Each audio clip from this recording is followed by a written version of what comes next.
Club represent. We are doing Ask the Master tonight. Ask any question or ask me for any advice, and I will give it to you in the best that I can. You might as well get something smoking. Taco C, Taco Fall, Rico, Suave. Nino Muffin's in the bill. Simo Ross is in the bill. Theodore Rice is in the bill.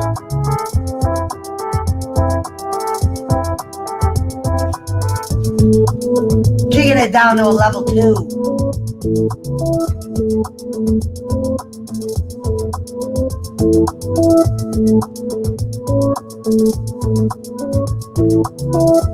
I would like to mention that Daisy was able to get 5 of them motherfucking mice. 5 mice went down. Credit to Daisy. Credit to Jeremy's of the build. Mountain Time. Slow Ready Flash. DJ Eric. Michael Mayhem is in the build. Jonathan Clark is in the build. We are doing Ask the Master tonight. Ask any questions or ask any type of advice, and the Pesh will lay it, and then you tell me if that was good advice to give the person who asked. As we're bullfrogging, Nemo Boss is in the crib. 86 mice, they're gone. Only 1 left. We took them out last night. We went on the hunt. Change it up a little bit.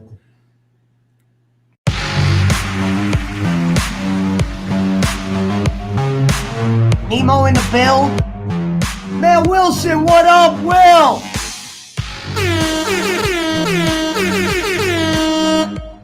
I haven't seen you in a while, Wilson. I thought you fucking skipped town or something.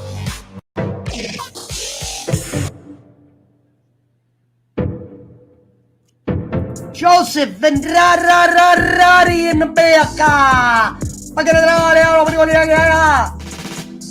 As we are on YouTube smoking. Let me get a little something blazing. Ask the Master.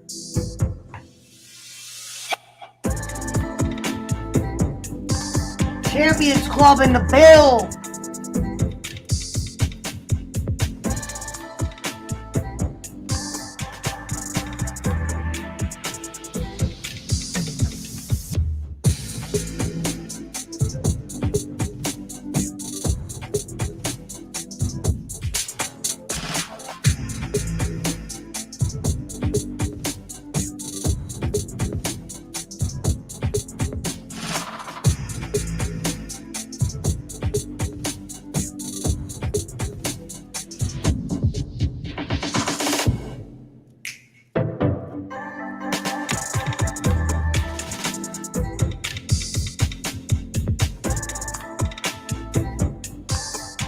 We'll take a live request. As Jeremiah was a bullfrog, as we're getting to the smoky hours of the evening. We're going to try to make the room fill up like a cloud of smoke tonight. As we're kicking ass and smoking grass on the Pesci Power Hour.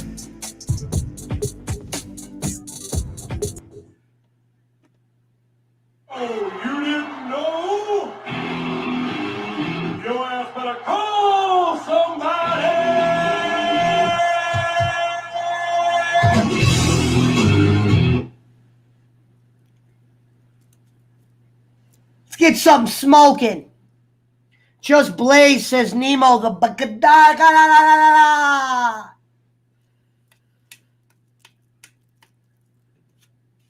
Wonder where Nemo is? We found him.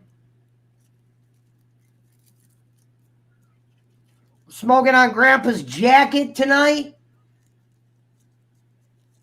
In loving memory of Yolanda Smith. And the Goonies from the West Ward.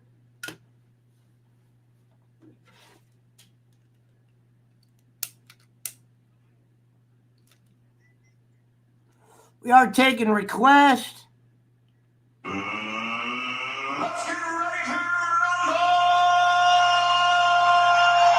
Soundbites are just coming in crisper than ever. It's the sweet and sour Pesci Power Hour. We finally got the first Jay Blaze of the evening. Shout out to the Champions Club. Long live the Doc.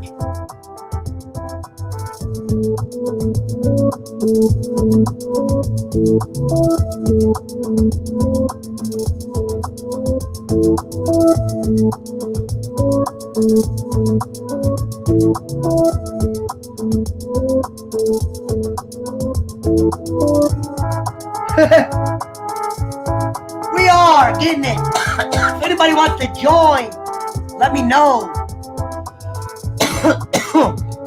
We'll see how many people show. We got 13 in the bill. Switch it up with the little clubber. How about let's try a little Syphlix 10. We're gonna speed it up a little bit.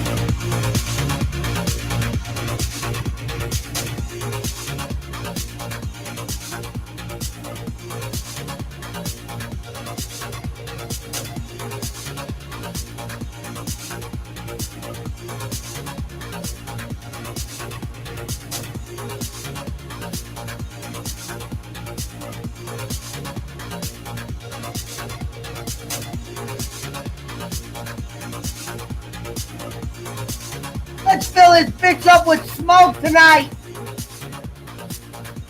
As the mice went down. Yo, pizza.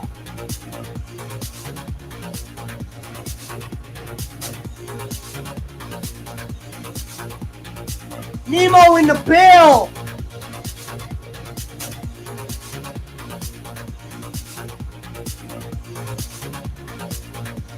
Jay Hawks in the bill. We're taking calls and breaking balls. Red Cup.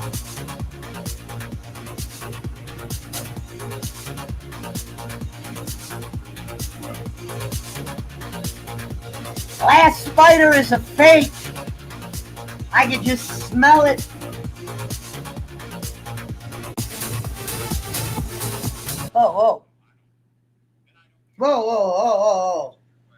Whoa. Grandma? All right, what did everybody eat tonight? Remember, it's Ask the Master or Ask Advice. You can ask me anything. Let's see how I answer it. You can ask me for some crazy ass advice. Let's see how I answer it. Jeremiah was a bullfrog and June was a blood. I need Pablo to come down my way.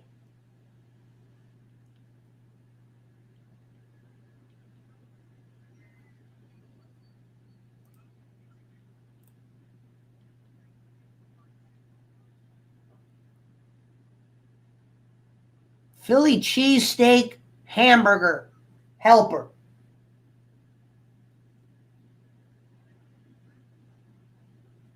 Waiting on Jimmy Crick.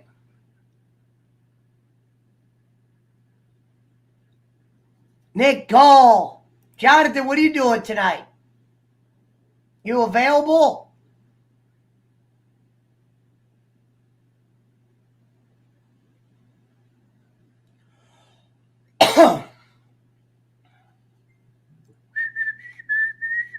He said shit banging. Nick Garr says hi all. Who knows who that is?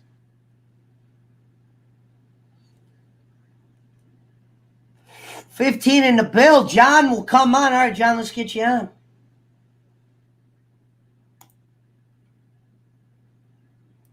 I don't know why. Give me a second to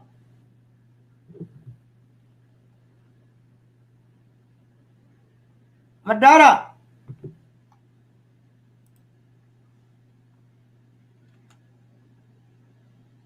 There we go. You're in.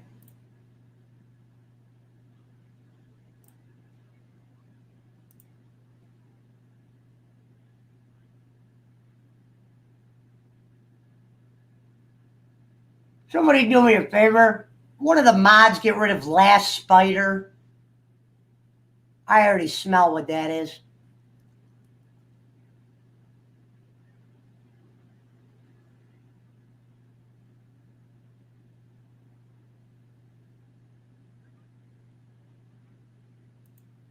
You guys are still worried about that? I haven't even been thinking about it.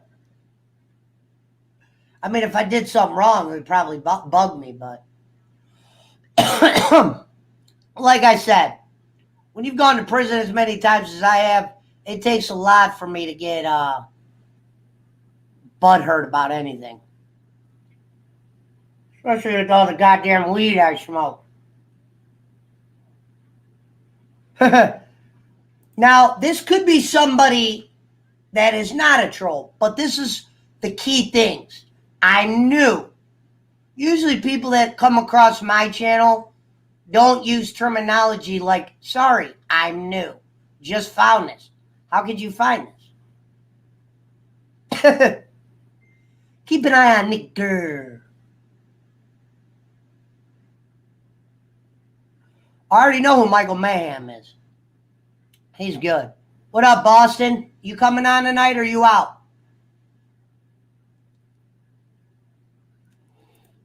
Keep an eye on Nick Gurr.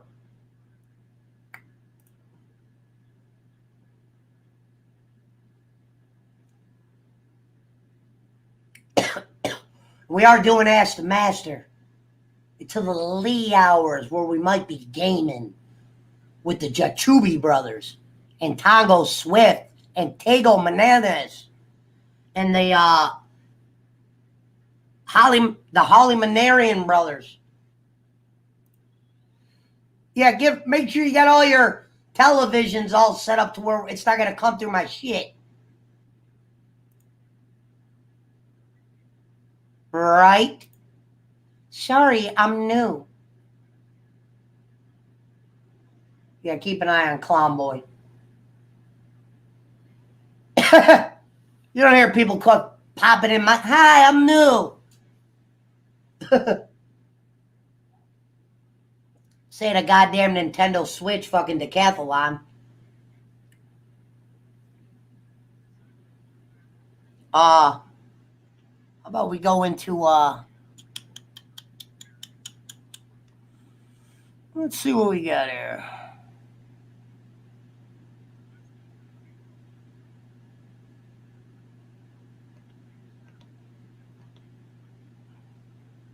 Damn, I'm still gonna have to hook that up.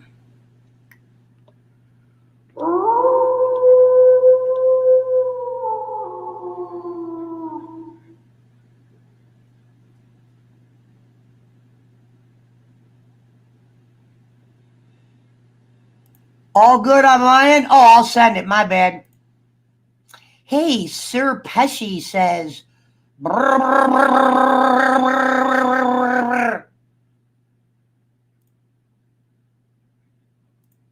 I am not a taco. Give me 1 second, guest.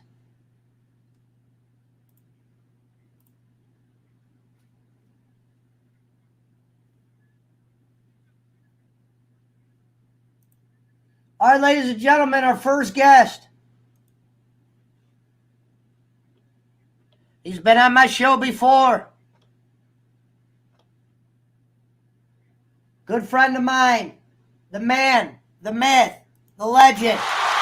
Jonathan Clark, a.k.a. Dr. Phil, is in the bill. Dr. Phil. What's up, Pesci? Oh, shit, trucking. Thought I'd go live, couldn't think anything. I'm doing a gaming show with Salty tomorrow. Yeah. How's everything going on your end? Oh, just trying to get healthy, man. Getting better, stronger every day. So we're doing Ask the Master, where you can ask me any topic or you can ask me for advice. Let's pretend you were going to ask me for advice. What would you ask me? Let's play a quick game. Boston, hold on. Boston Spencer in the bell. There's Boston. How's it going, Fishy? How's it going, Johnny? Hey, what's up? Boston, I have those same glasses. Oh, yeah. I got a couple of these. Good to see you, Boston. Your audio sounds great tonight. Oh, it does? I appreciate that. Yeah. But no, let me go back to what I was asking Jonathan. Jonathan, pretend you could ask me any advice in the world. What would it be? And then I'll give it how I would ask. Is it advice or can I just ask any question? You can do advice or any question, whatever you want. The only reason why I said advice is not because I'm smart. I thought it'd be interesting if people asked me for advice. I give the advice, and then people kind of critique the advice. Okay. You know what I mean? Like, hey, Mike, I'm with this girl about 2 weeks in.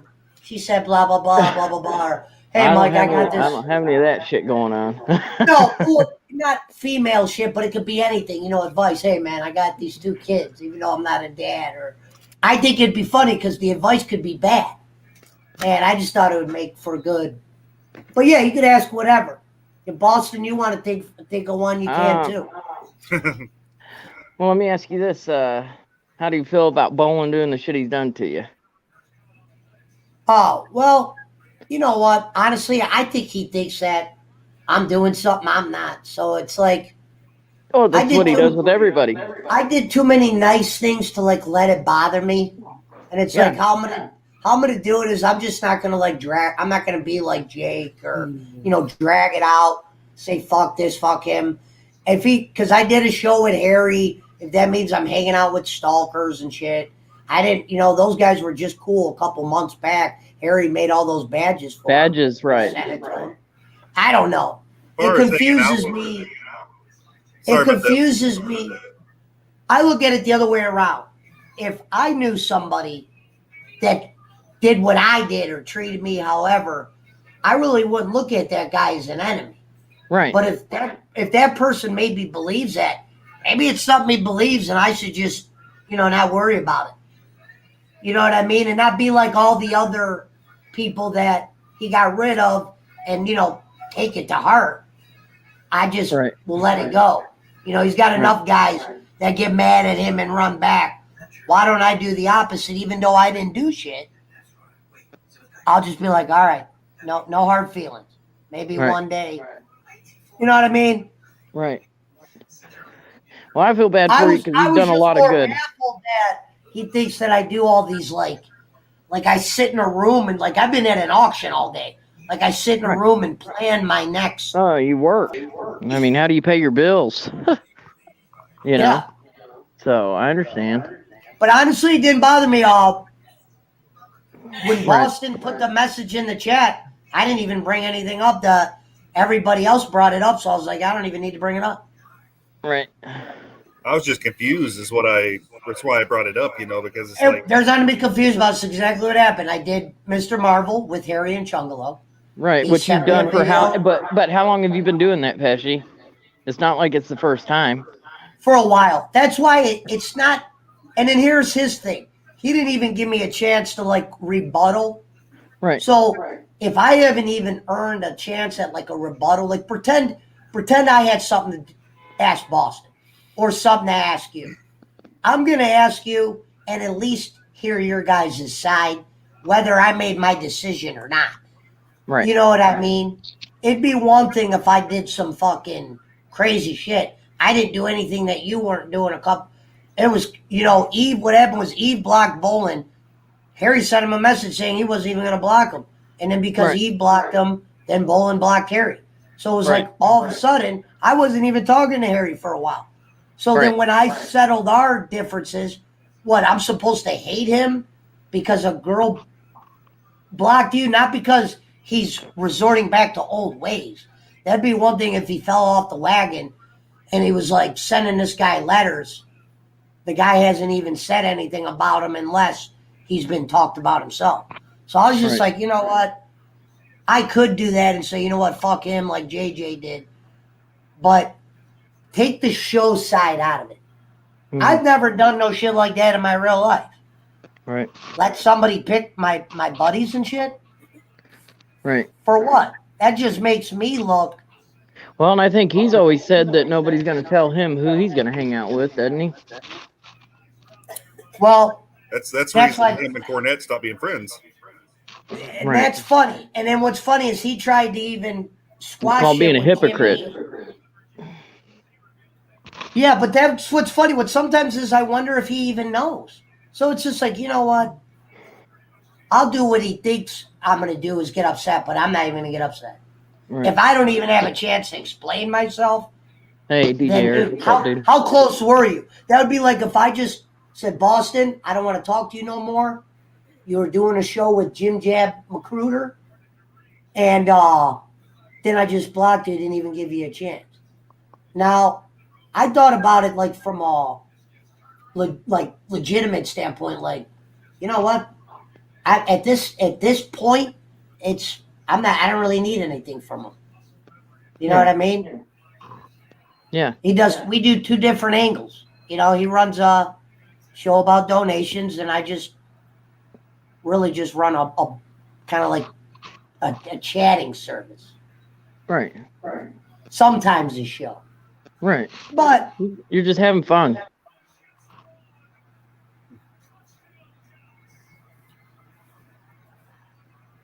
that's got to be a fake account. Sorry, I was just reading something. Oh, I didn't see. I ain't even looking at the comments. Well, let's take the DJ Eric, for example. Yeah, I see that. No. This is a real DJ Eric. I'm saying Bolin got rid of DJ Eric, and DJ Eric was usually nothing but nice to Bolin. Right. DJ Eric just chose to be friends with somebody that Bolin really wasn't friends with, and out the door you go. But DJ also wasn't willing to pick his friends either. It's a touchy thing telling somebody 30 years younger than you to pick your friends. It'd be one thing if I had somebody dangerous. But right. Well, and also try to get to know those people. A lot of the people, I think he just doesn't really know that well and doesn't realize that they're good people. And then the guy who I thought was a fake Last Spider, he just went into what's his name. So yeah, he was a fake. But what I said was this. This is the most shocking. When I got in, when Jake or whatever blocked me, I didn't even say anything to him. All I said was I said I'm out. Well, when I talked to him, he didn't even know what I was out of. But that got me blocked. Oh, yeah. But when I talked to him, I told him, I said, man, Pesci's done a lot for you, and I don't understand. And he just was, like, just upset. But he wouldn't listen to me. Block me the same night as well. You had to talk him out of it. Yeah, he was trying to block Boston. I said, what are you doing? And he's like, okay. What does he think I did? What's confusing about that? He wouldn't tell me. He said I think it was over money or donations or something. No. Here's the thing. Nothing actually happened. We were in a chat that one day talking about the Poochie fake. Jake just blocked him. And Jake said something fucked up to something. I think this Mike, there's another one in here that's Mike Poochie. I think that one's a fake account. No, that was the guy who had the Last Spider picture. I already said, get rid of him, please. Look, I can't do it from where I'm at right now. Oh, well, somebody in there if you can.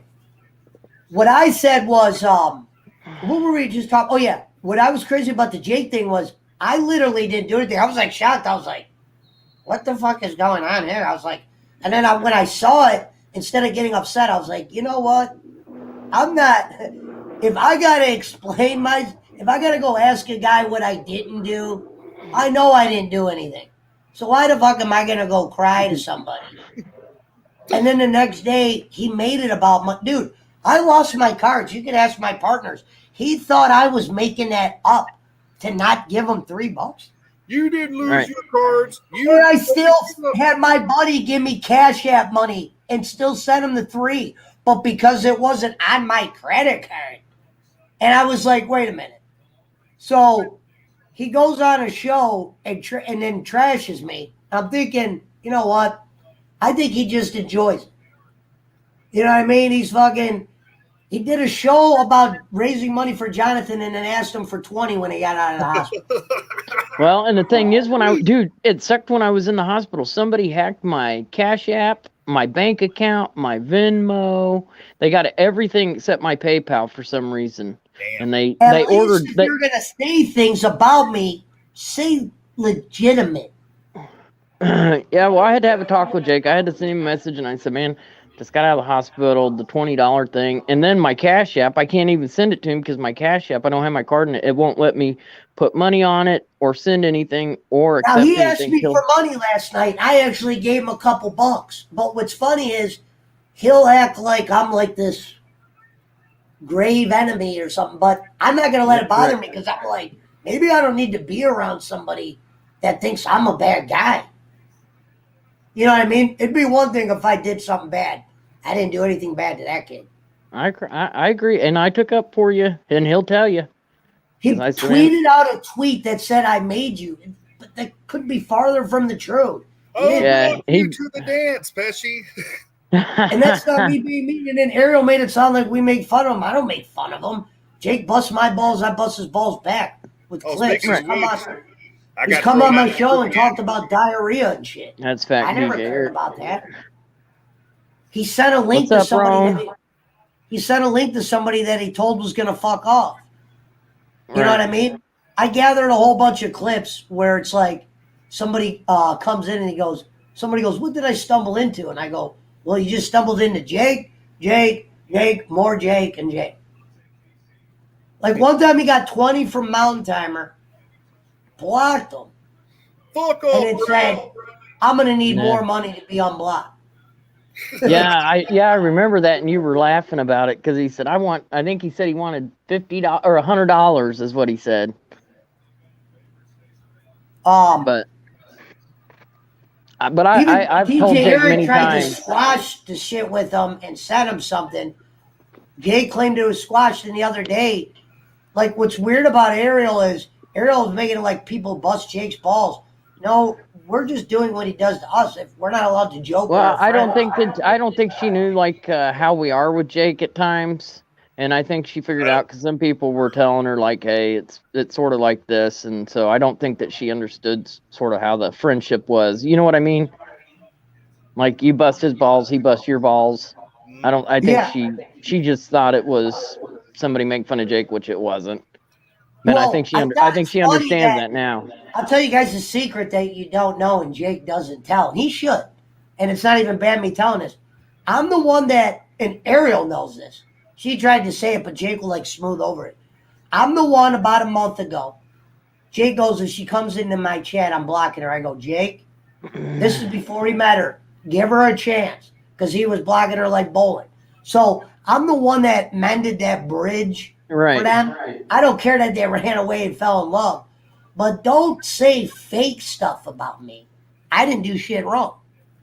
You know what I mean? Well, that's why Pesci, and you can ask everybody when Jake's been on there and I've been on there. You can ask anybody. I've tried to set him straight with you and told him everything, and he just won't listen. And that dance shit, I'm the one who pumped that into his head because I like to be a nice guy. When he would do something nice for me, like introduce me to somebody, I would pump it into his head how grateful I was. I would know this person. But the one things I would never do, it wasn't until he acted like I did zero to where I was like, dude, where I never brought up the money one time until he started saying like words like petty and I hate kids. And then somebody asked him on his show, does Pesci hate kids? And he goes, I might have been. And then on Jonathan's show, he goes, I was just using Pesci. Yeah, he said, Jonathan goes, what'd you say? And he goes, never mind. And then last night, yeah, I even said, I said, Jake, you just said you use Pesci. Yeah, he did say that on the show. I mean, I'm getting an audio on the other end. But what I noticed was, it might be because my thing is, let me turn it down. The one thing I noticed was, though those 4 days he was gone, there was a lot less chaos on my end. I did those 1-3 streams, and there was no like, I'm watching him fight with somebody else, or, I'm just in the middle of a quarrel. And that's the thing he never acknowledged. I didn't expect him to. But he used to come on here just to take dumps, trash people, say this and that. He was gone for a long time out of Bowling Show. I was the one that brought him back around, got him close to people that ended up mailing him gifts. I just used to always give him high praise for Marty the Moth and Red Sauce. Well, so I'm just going to say this. I brought you to Twitch. a lot of people in here are great people, and they do help out, man. There's some good people here. I'll tell you, deserves a lot of fucking credit is Frank Kirsch. I wouldn't know any of the shit about sounds, how I use my computer, the shit to do this stream. Yeah, Frank's a really great guy. Like, I remember when I was doing Kenny's show, I didn't know how to do any of this. Right. Or set up volume or microphone. Started. That's what I said. Frank Kirsch deserves it. If anyone helped get me to the dance, it was Frank Kirsch. Me and Jake helped each other out, but Jake decided to play, let's play enemies with everybody. The one thing about Jake Hudson I can say is it seems like you said a while back, and I'm gonna take a page out of your book and say this.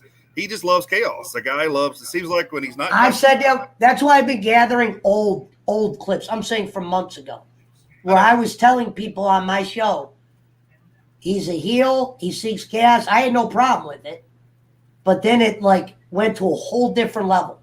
All you have to do is go watch my shows. You'll see the levels of progression, and it was a matter of the more he got comfortable with the group, the more he would act out. He did the same shit to Arcane 360. Well, do you think he's working now? Well, it's not working. He just, I don't know how to think about the Boston Spencer situation. He Boston made the Ring Crew video. He left a chat that was full of people that were on his side. Oh, wow. Why leave if you can't comprehend that people like Eve and Harry were at least on your side until you made the move that got rid of that, not the other way around. I made it like 3 videos. And Ariel's like, I don't know why people got to make. No, I have clips of him. That's not making fun of him. He has clips of me with my pants being fall down. Do you hear me saying he's making fun of me? No, that's something we. Well, she also doesn't know. I've known him for the last 7 months. You know, daily phone calls, even before the Pesci Power Hour. Right. When I said, yeah, me, Rome, and Jake are going to do a show. Right.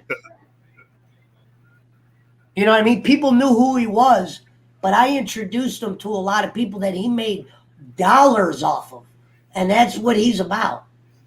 You know what I mean? One time I said, you should raise money for yourself. Don't raise money for hospital. He turned that into Pesci Hates Kids. Well, you told him the truth, basically, and he couldn't handle it. I mean, because he's not stable himself. Yeah. But I'm not going to let it, like, bug me, because I'm like, wait a minute, what did I do? You know what I mean? And then I saw some of the shit he was saying to, like, Jonathan. I was like, maybe I should just kind of, like, stand back from it. And then when I stood back, sure enough, look who messaged me yesterday. It wasn't me messaging him. It was, hey, can I get some money? Right. Right. And I gave it, so he can't say I'm a petty piece of shit. No, if you're going to call me anything, I don't think petty would fall in there. Wow. She says she tried. Well, I know you tried, Allison. But I never made fun of Jake. Jake has a video, like I said, of me with my pants down around my knees. I'm not allowed to play a Jesus clip. I think that don't get him over. Like I said, I don't think Allison knew how you guys bust your balls back and forth. You know, like it's been a part of. Well, what happens is Jake knows how to do a good promo when like people don't know the puzzle pieces. Yeah, I've been dealing with trolls and death and Jonathan. And you know what? I got to admit, I'll tell you something I saw in my YouTube, and I'll tell you why I might have been wrong about Pooch. For this reason. In your YouTube settings, there's a thing called Top Geographics. Mm-hmm. It shows where they're from, where people watch from. 5% New Zealand. Yep. Dude, I video chatted with him and stuff. So unless it's random that I have another New Zealand fan, there is a guy from New Zealand watching my show. Yeah. Well, dude, unless you can fabricate that. Can you fabricate that? No, and he showed me everything, dude. Because I wanted to make sure because I did have a picture of him once putting it to his ID, but I lost the picture because he retracted it and I forgot to save it. Yeah, that was his passport picture. Huh? That was his passport picture. Now I should have just went by that. But what would throw me off was he would always bring up the same da and then the Tickle name. Who does a Right. name like Tickle? Right. But I had that. John probably lost internet. But I did look at that. So I don't know who he is, but on my top geographics on YouTube, I'm not going to make this up. I just saw it yesterday. It did say New Zealand. New Zealand. Ladies and gentlemen, Jonathan. Sorry, it kicked me out. It happened. Well, so you saw the picture and passport, you say, right? Yeah, Yeah. an ID. ID, okay. Well, Yeah, I did I- when he said that. Now, I never thought he was whatchamacallit. What threw me off was I was like, when he sent me the picture, did I just kind of graze over it quick where I could have been stooped? But the way he did put it up to his head and his face made sense. Because he's But like, it's me. I said, it was just, when you start doing 90 different names, you can't come on a show. Oh, I know. Like, everybody's almost done the show that we needed to. You know what I mean? Hi, Allison.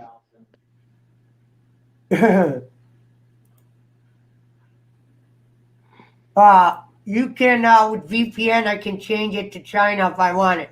What's that mean? Oh, what do you mean? Explain this. If you're watching like from a computer, you can change the VPN where like try to show your location somewhere else. Well, with that being said, then maybe I can't be too sure. Well, I can because I've seen his address, his house. I will say I got more of a percentage from New Zealand than I did Australia. And I've seen his face, and I know what Chris Doyle looks like, and it's not him. I don't know what the And- Doyle looks like, but And Mike Pucci is not his real name, of course. But no shit. I've always known that. yeah, so I've always had the name he said he was. The problem was the Facebook looked like it was a copy and paste. well, his Facebook stuff is like of his younger stuff, like Younger stuff, he had like Arab. If you look at the friends list, it's like the Arabs that send you fake when they're trying to like move their his jewelry wife is underage. his wife is on there. His mom's on there. Oh, okay. He's got family on there as well. Yeah. And at the same time, I never blocked. That's people don't realize this. I never blocked the kid. Jake blocked him. I know. I said, Jake, make the call, and that was the day I got blocked when I said, I'm out because I guess Jake thought that we lied to him about the dude being I don't know. That one I'm not sure either.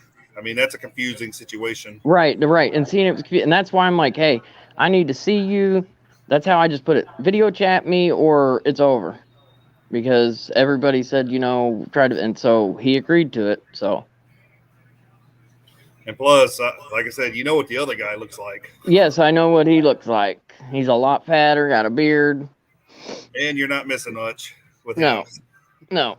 I mean, what a creep to threaten to put somebody's kids on, pedophile sites. That's so ridiculous. I mean, I guarantee if I had children and he did that, I would be calling Western Australia and I'd be calling Perth every day. Their laws are so different than here, dude. It's crazy. When I was locked up, when you had to deal with people inside, I was thinking of like people you had to like put up with in there, meaning like guys they might talk or whatever, and you just might not like the way they talk or sound or the way they act. You got to learn to deal with those people. A lot of the people on the fucking internet, you don't even have to like physically deal with. No, so I never let certain things like bother me. But the problem was it was gaining too much attention. You know what I mean? Right. I agree. Like, look, he blocked him. So I must not have been thinking crazy shit. It wasn't like I said, he blocked him.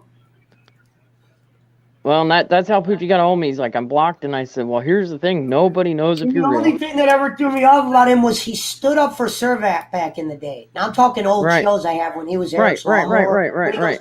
He goes, kick Mountain Timer out. I don't like Mountain Timer. He goes, at least Servap isn't. Why are you standing up for if you technically are scared of this stalker, Right. If Servap is either the stalker you don't like, how are you standing up for a guy that's a guy? See, I was getting mixed signals.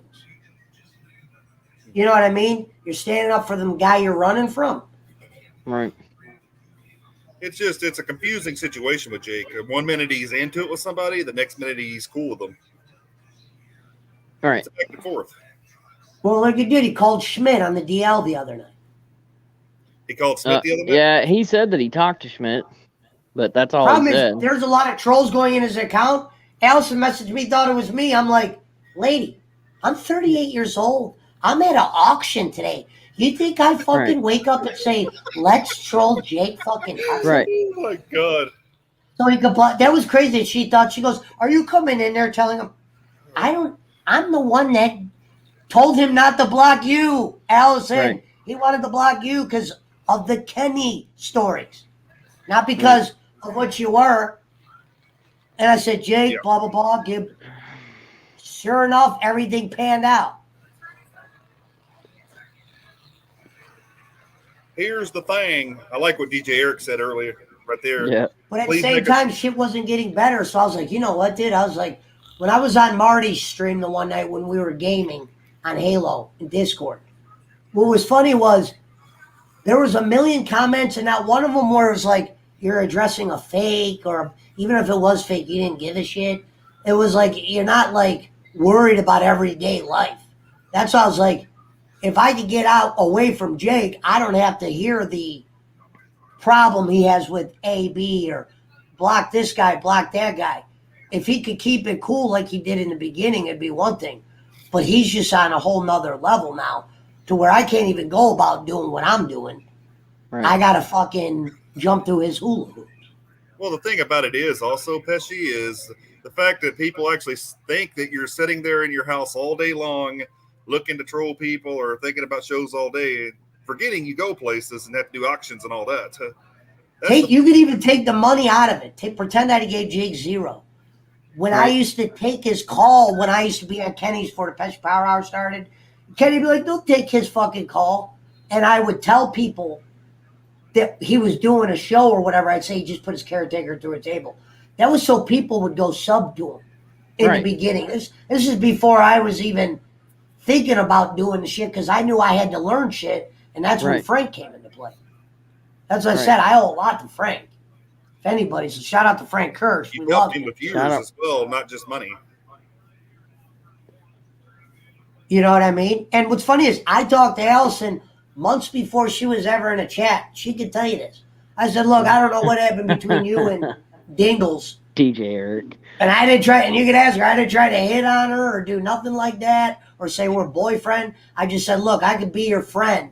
I don't know why, what's his name, blocked you, but you don't seem like you got some fucking valleys, but you don't seem like you're unable to bring around. As long as you're not talking about vampires, you're fine. And when I say vampires, you can put the connect the dots. Yeah. Okay, Allison tried to add me to a group. You didn't even have to do that. That guy has the gall to ask me for something, but has the gall to block me for saying I'm out. Well, Pesci, I got another question. Think about this also, Pesci. Jake has not left his house physically in over a year. Could you imagine not leaving home for a year? Well, he got to leave the other day because he had to go to the attorney's office, and that was the first time he's ever left. left. Yeah, that's the first time in over a year. Yeah. What about Steel Toe Show and all those guys? I've known him for a long time, to where when you see how he first talks to a community, he knows how to talk to people with respect, and he's very nice. And that's all. Eve once said, "I want to meet the nice." I don't know why she called him little boy, but she goes, "I want to meet the little boy that I met when I first met him, the nice little." And I go, well, he's gone now. But you'll see him do that on other communities. So he knows how to act. He knows how to act. Once you become comfortable with him, that's when he changes. That's when shit will change. Yep. Anybody's freelance. Allison will be blocked eventually. Boston will be reblocked. He's already asked Jonathan for money, even though he knows we've been raising money. Well, I've given him money before, and I've donated to his stuff. I've given him money. Yeah, but he did a show called "Let's Raise Money for Jonathan." Oh, I know. He did a short little show or whatever. So if I did a show called Let's Raise Money for Jonathan, I'm not going to tell him, Jonathan, fuck off and ask him for 20. Ask for money. Jonathan, I did a show raising money for you, but now I want money back. Well, what happens is Jonathan fucks up and says yes, like an idiot, and that fucking Jake's like, yes, all right. You know, just think about it this. I raised money for you, but now you owe me interest. Well, he donated $1 to my Cash App, but he sent it like a business, so it gave me 97 cents. And he'll always say, "Now, Jonathan, remember, I donated $1." But what I told Yeah. Schmidt, I said, Schmidt, when you come on here, I don't want you bringing up his name because not because we hate him, because he's going to turn that around and say we're making fun of him. So I'm not even going to bring. I told Schmidt, look, it's what if you want to hate us, and all we did was give you money and people and respect. I understand that, DJ We're Eric. talking about him right now, but the thing is, everything we're saying is the truth, though. Well, I haven't told. Nobody even knows what really. I haven't even got the chance to tell my side. I thought it was so funny that I was like, dude, why am I like when I came live tonight? To be I didn't bring up the technical, you I really didn't bring up the Kenny thing because I thought the Kenny thing was kind of stupid. I'm To be like, truthful with you, Right. you don't. There's really no side to it on your end. I'm thinking about if I was a hustler and I was dealing with a guy like me, I would have analyzed. Okay, let's look at what Pesci did. Okay, let's look at what he still. Yeah, I can't block that guy. But I always said, I'm not trying to like take a knowledge shot, but I'm like, is he smart enough to know I wasn't a bad guy? Or maybe he really thinks that. And I'm not saying that to be a smartass. I'm like, maybe he really thinks that. You know what I mean? Being autistic, though, too. I mean, it's.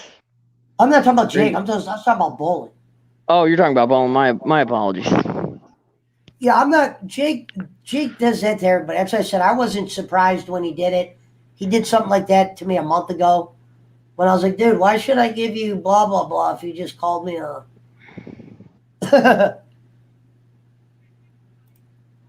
Cody Rhodes out here damn near to kill himself just to get over. What a jerky boy. But I always say the bigger will be the adults in the situation. Nothing happened. And because actually, Jonathan, you were the one few people that were in that chat when you saw I didn't put nothing weird. All right. The man's back. Sorry, my computer froze up on me. Yeah, it kicked me too, brother. It happens. Yep. What did I miss? That's one of the things you got to do when you're locked up is you got to sift friend from foe or acquaintance Right. and blah, blah, blah. You know what I mean? That's why it's like I've known guys like Jay. I've known guys that were worse than Jay. But I've never seen guys that you would help out on that type of level to where they're completely blind to it. To where that's what they want most. They want what you'll give them. But then they'll just. I've said this before about Jake. I mean, the thing is, I think he needs to, get out of the house every once in a while, just even for a walk down the street, believe it or not. Well, and it's different when you see people in person and interact, I don't think it's a walk down the street. I think it's a matter of what's her name said about he needs a person, not an internet, a person that's physically their role model, not an internet guy that's not real. Because it really is not real to him. You know what I mean? Because we probably would have gave him more than most people would. Right. And then he's doing shows talking about how I hate kids and shit. I got a kick out of it. See, I wasn't crying. Jake needs to get laid. Pesci, you kid hating sucker. Pesci hates kids. It's true. Well, some girl reached out to me. That girl he used to do shows with, that Emily girl, who I thought was a very nice girl. She goes, hi, I got to be honest. I follow you on Twitch. Jake blocked me, and I never was given a reason. Huh. Her name's Emmy girl.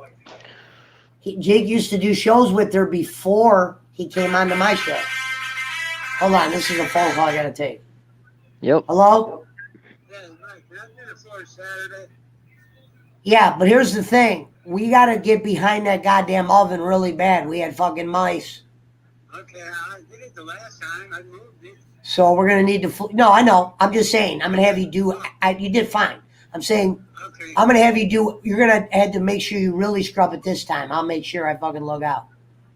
Okay. We're going to do the floors. I'm going to have you take a few things into the basement. I'm going to need you to come twice. I'm going to need you to come on Saturday to do the floors. I'm going to need you to come again to do another floor. Okay. All right? That's no problem. All right. Okay, bye. Thanks. Bye. Herman, did you want to come on tonight, or are you still on vacation? He did a live show yesterday. Herman did. Herman, if you want to come on, let me know. Well, like I said, you know what? There's no reason to cry over spilled milk. I just thought it was like, I've never seen that before when somebody does absolutely nothing. I've been like, You dude, mentioned that's a the guy while that ago just also. gives... The funny thing you mentioned a while ago when I made the Ring Crew promos, you know, just joking with Jake. He took that shit to heart. Yep. He went crazy when I made those promos.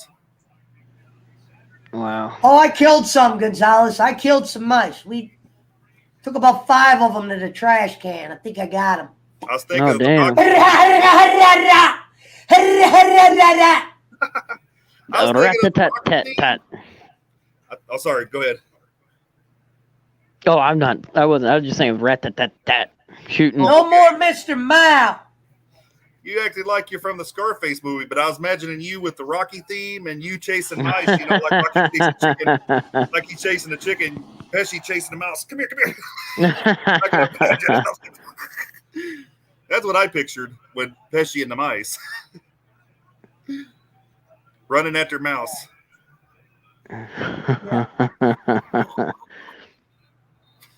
Or I can imagine Harry Barnett making a joke saying he's going to duct tape, you know, Pesci. To the ceiling. To the Yep. Oh, so Teddy Starmaker Bowling has a wrench. It's got to be the one in the chat. They got a wrench, so it's somebody we know. It's possibly someone messing with you. Could No, be they got a Schmidt. wrench. It's probably They Schmidt. got a wrench. So I'm saying it's I was somebody thinking I it was know. Smith because, you know, he came in with, you know, Jake names and Boland names. So I was thinking it was Smith. Right. Yeah, Jake did a show today. He was like, oh, Herman blocked me, so I gotta block Herman. Jake has a rule. If you block him, he's gonna automatically block you. What happened between him and Herman anyways? I mean, is this the same thing? Nothing. Nothing? Nothing? Oh, my Problem gosh. is, the way Jake fucks with people, Herman doesn't know him like we do. So at the time, he's like, maybe I don't. You know, it's just crazy. You know, one minute he's cool with you, the next minute he blocks you. It's just like Jake does it a lot. He could be bipolar. My ex-wife was that way. Up, down, Bipolar? up, down. Yeah. Yeah, CMG's right, Herman. I know there's some autism to it, but also I was thinking also that he has anxiety too. He Yeah. acts like he has anxiety attacks. Yeah, he does. You could tell that he almost has like panic attacks or something. And I've told him before, this ain't nothing I haven't told him personally. I told him, I said, dude, you need to go outside every once in a while, man. You need to just, Right. you know, go out. I mean, because you ain't left your house in over a year, dude. Could you imagine how crazy this would drive me if I didn't leave my house for a year? Oh, shit. I couldn't imagine God. being the greatest neighborhood to walk around in. He Or at said least his go neighbor's he used stealing to his fish. mail without thought. The neighbor is stealing my mail without thought. Where are we living That's a at that federal point? crime. Without a Yeah, doubt. it is That's a why I don't know federal why crime. Jake wouldn't have. I don't know why Jake wouldn't have called the cops. Yeah, I I'm would like, have. I bet you it's his family that want. We I don't would've- want the cops here, Jake. You If it would fucking have nuts. been me, I would have called the cops. I'd make sure their Yep. ass went to jail. That's a felony. Yeah, it is. It's a federal. You get to go to federal prison for that bullshit. I'll give you that, Mountain Time. Oh, There's yeah, no because truth. the U.S. Yeah. The Mountain Timer. How's it going, Mountain Timer? Mountain Doing Timer, I any hope more you're doing shows good, lately? brother. All right, I'm gonna Hope send you a everything's link, going Herman. well.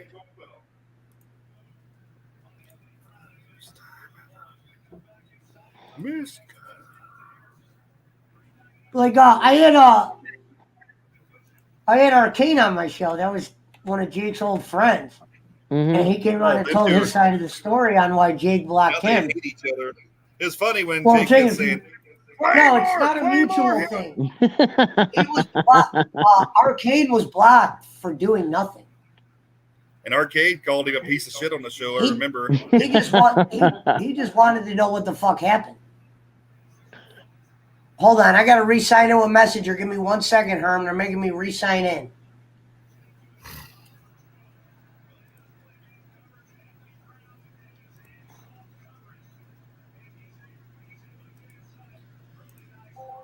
Ooh. 1 second, guys. No problem. Oh, there we go. What you got to do? Herman.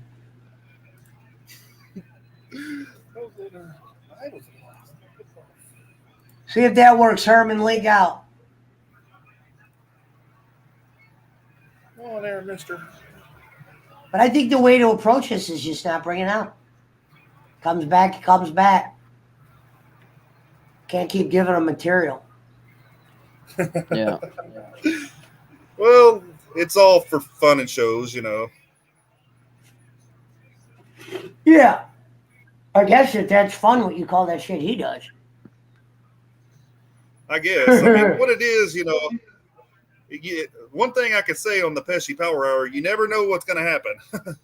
No. It's just like you had Mountain Timer on one time, and we thought Salty Bacon, you know, was coming on to chill, but he actually came on and like, whoa, where did this come from? Well, he was Yeah. just confused. That night, it was definitely I would say if fucking something was funny. That was a confusion night.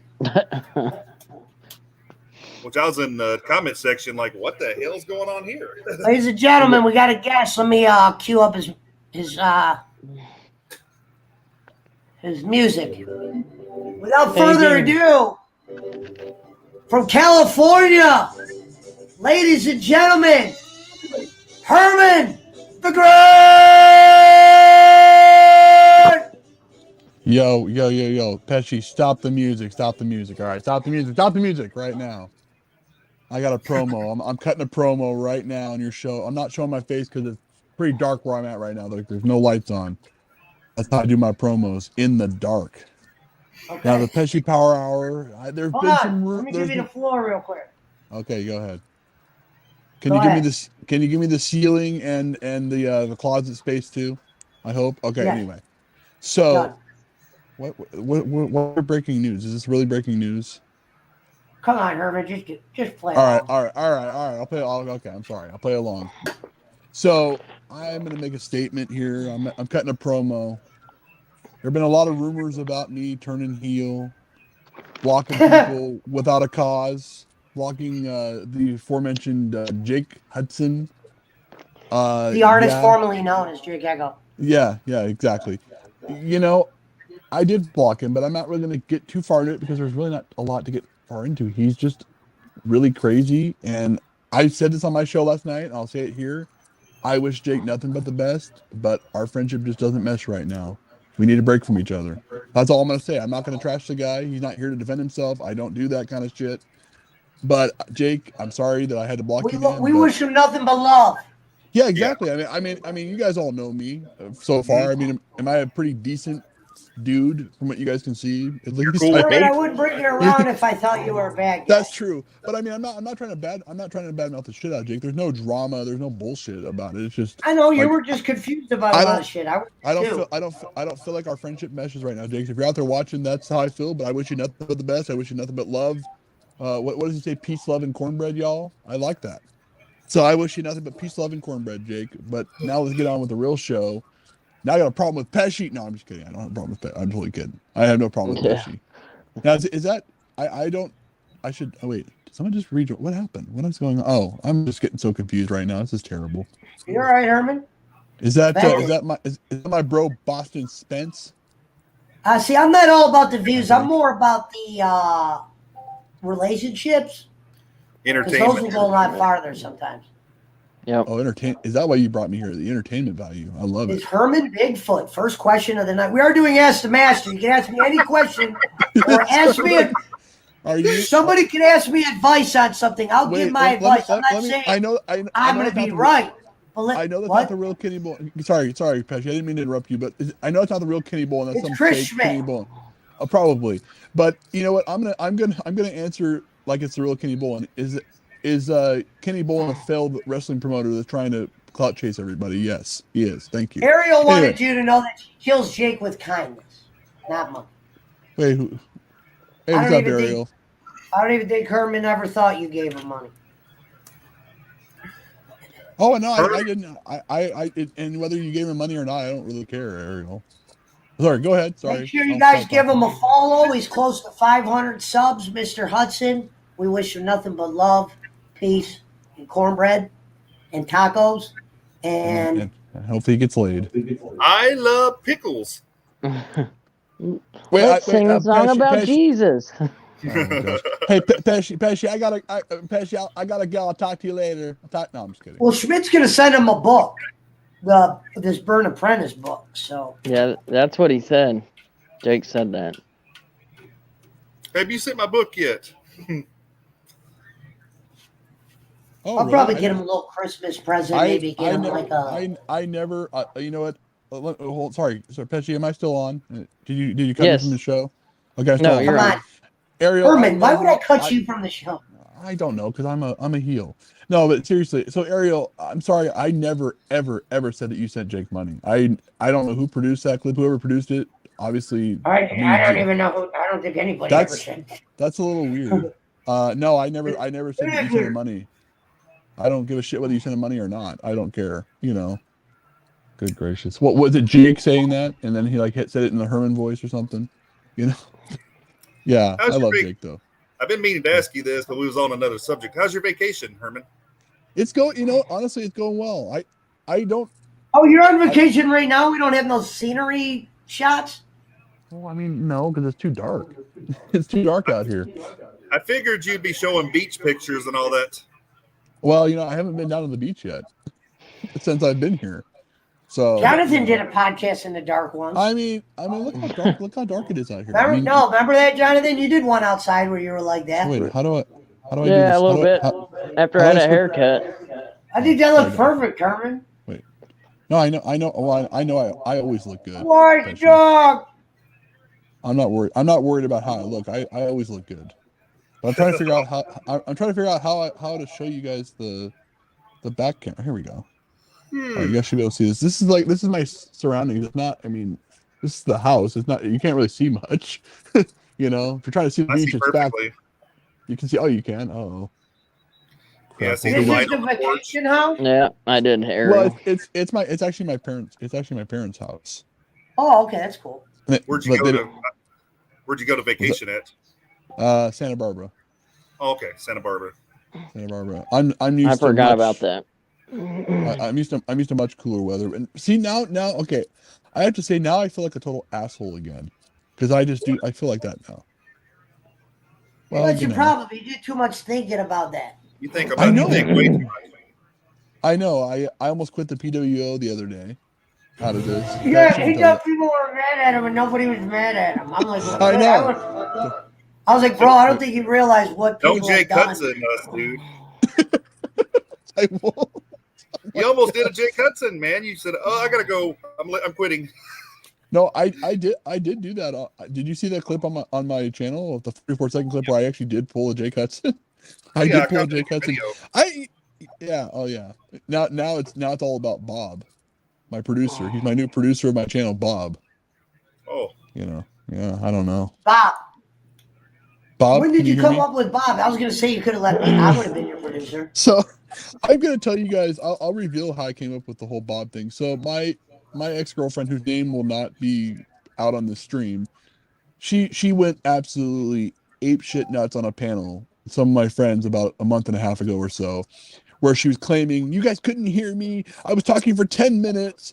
And so being the devious, scheming son of a bitch I can be sometimes, I went off of that and I said, you know what? I'm going to create a character named Bob, who, you know, I'm going to be the producer. In fact, I have a video like a, I don't even know how long the video is. It's like maybe a minute or so of me, saying, in the name of the title of the video is called Bob, Can You Hear Me? It's a total like spoof on what she did and going ape crap. So I thought, you know what? I'm one of those people that if you do something stupid in public, I'm going to make fun of you for it. It's just that's just, it's public. It's not, if she did it in private, I wouldn't have done anything with it, but she did it in public. So I said, hey, I'm being hit. She said, I'm being hit over the head. And I feel stupid. I feel like an idiot. So I'm not going to talk. But it's Has the fires calmed down out there in Cali? They have for now. Yeah, they have for now. Oh, seems like y'all get wildfires all the time.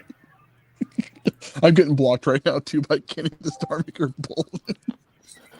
I'm sorry. I'm sorry. I know we're talking about a serious topic, but damn it, that's not the real thing. I know. That's not the real thing. He's playing Jake Hudson. No, he's saying what Jake says. This is a Jake Hudson comment. Jake says, "Welcome to the blacklist, brother." Oh, that's what Jake said. Welcome to the band. Ariel, are you still in here? Yeah, welcome Ariel. to the band list, Herman. I feel like I feel like Ariel's pissed at me right now. Well, I heard the voice clip that she's talking about. So does it sound like? Does it? Can I get that clip? Go to the PWO chat. It's in there. Oh, is it? Oh shoot, I can't get there in it now. The clip, the sound clip's in there. Yep. Yeah. Okay. The sound clip of what? What, like where he said where he's. Well, it's been probably 4 or 5 days, but you said Ariel sends him money, and then you said I don't know if he sends money or this and that. So yeah. Oh, I think he was questioning. I might be questioning it, maybe, but I thought he was questioning Dusty. Dang, I have to listen to this now. Well, I can't track it down if it's been 4 or 5 days. I'm just gonna have to pull it up for me. I mean, California falling into the ocean. But it's right after Jake blocked you too. So I mean, I don't know if something was like. You weren't in there for a while because you were on Boland's payroll. Because I've been blocked by him. Everybody's been blocked by him. Well, but see, I blocked him first, so I don't blame him for me. But it shouldn't be that way because I think everybody should try to get along. That's how I think it should be. No, hey, I've always said that. I agree with you on that. Seriously, all bullshit aside, I actually agree with you on that. But I just need a break from Jake, and I think the best way to do it is. Hey, man, I understand that. In the house. But yeah, I'm with you. I'm with you on that as well. I want everyone to get along. And if it. What up, Zach? Thank you. This is all for me, everybody. No, here's my buddy. Thank you very much. This is a buddy from my neighborhood. Yeah. Oh, he's from your hood. He's from your hood, huh? He's from your hood. So Pesci, I have some concerns to bring up to you. Before I got on the show, you were talking about another man coming on Saturday. What's all this about? Coming? That was what you were talking about. That's what I said. I was. I'm a little concerned with you. It's the one that makes gay jokes. I'm not much of a gay joke maker. Well, that wasn't supposed to be a gay joke. That was just another man coming. That was. I'm not against gays. I was locked up with them. That wasn't supposed to be. That wasn't supposed to be gay. But I'm not the one that you'll hear me cracking jokes about sucking Dion. When you've been in prison, the shit you see and the stuff that happens. CMG just said it again. That's nasty. That's true. No, this is taped. The King of the Star Maker. Hey, you know who's been making a debut on my channel? Honest Kenny Bolin. Which I suspect is probably another one of maybe, I don't know if it's that is a real thing. This is someone we know because they got a wrench. And I don't hand out wrenches anymore unless I got DNA. So Honest Kenny Bolin's like some other, is that a real person? This is Schmidt. No, I'm talking about Honest Kenny Bolin. Honest Kenny Bolin. Because Honest Kenny Bolin is Servap Singh, which is probably either Phil Connors or Doyle. Oh, okay, whatever. Okay. It's kind of hard to no, I got you. He was much funnier with Servap Singh. This is how they give themselves away. They usually stick to the same 4 phrases. Right. And eventually you'll see those accounts make one of those four phrases and you're like, there he is. They say the same thing over and over too. I don't think you realize how many shows I've done. So that's why it's like able for me to pick it out. But I've seen a million messages. Yeah. This is a risk having me on the show tonight, Pesci. It's a risk. You're gonna shut a lot of people off, man. I got a lot of hate raining down on me. Risk was what I did the other day, and I got blocked for it. That was a risk. Having you on is not a risk. I do look like Bluto. Thank you. I don't even think you guys can see me that well. I don't. Maybe you guys can. You guys can see me better. I can see myself, but I don't look so great. It's all right anyway. Well, I mean, like I said, we can see your face easily. I mean, everybody even called out your Herman hair. acts like he doesn't do shows all the time. People know what he looks like. Wait a minute. Listen. Here's the thing. Herman blocked me. Love you, Jake. I fucking love you, dude. I wouldn't be talking about you if I didn't love you. Freaking crazy guy. Well, Jake and I will make up at a later date.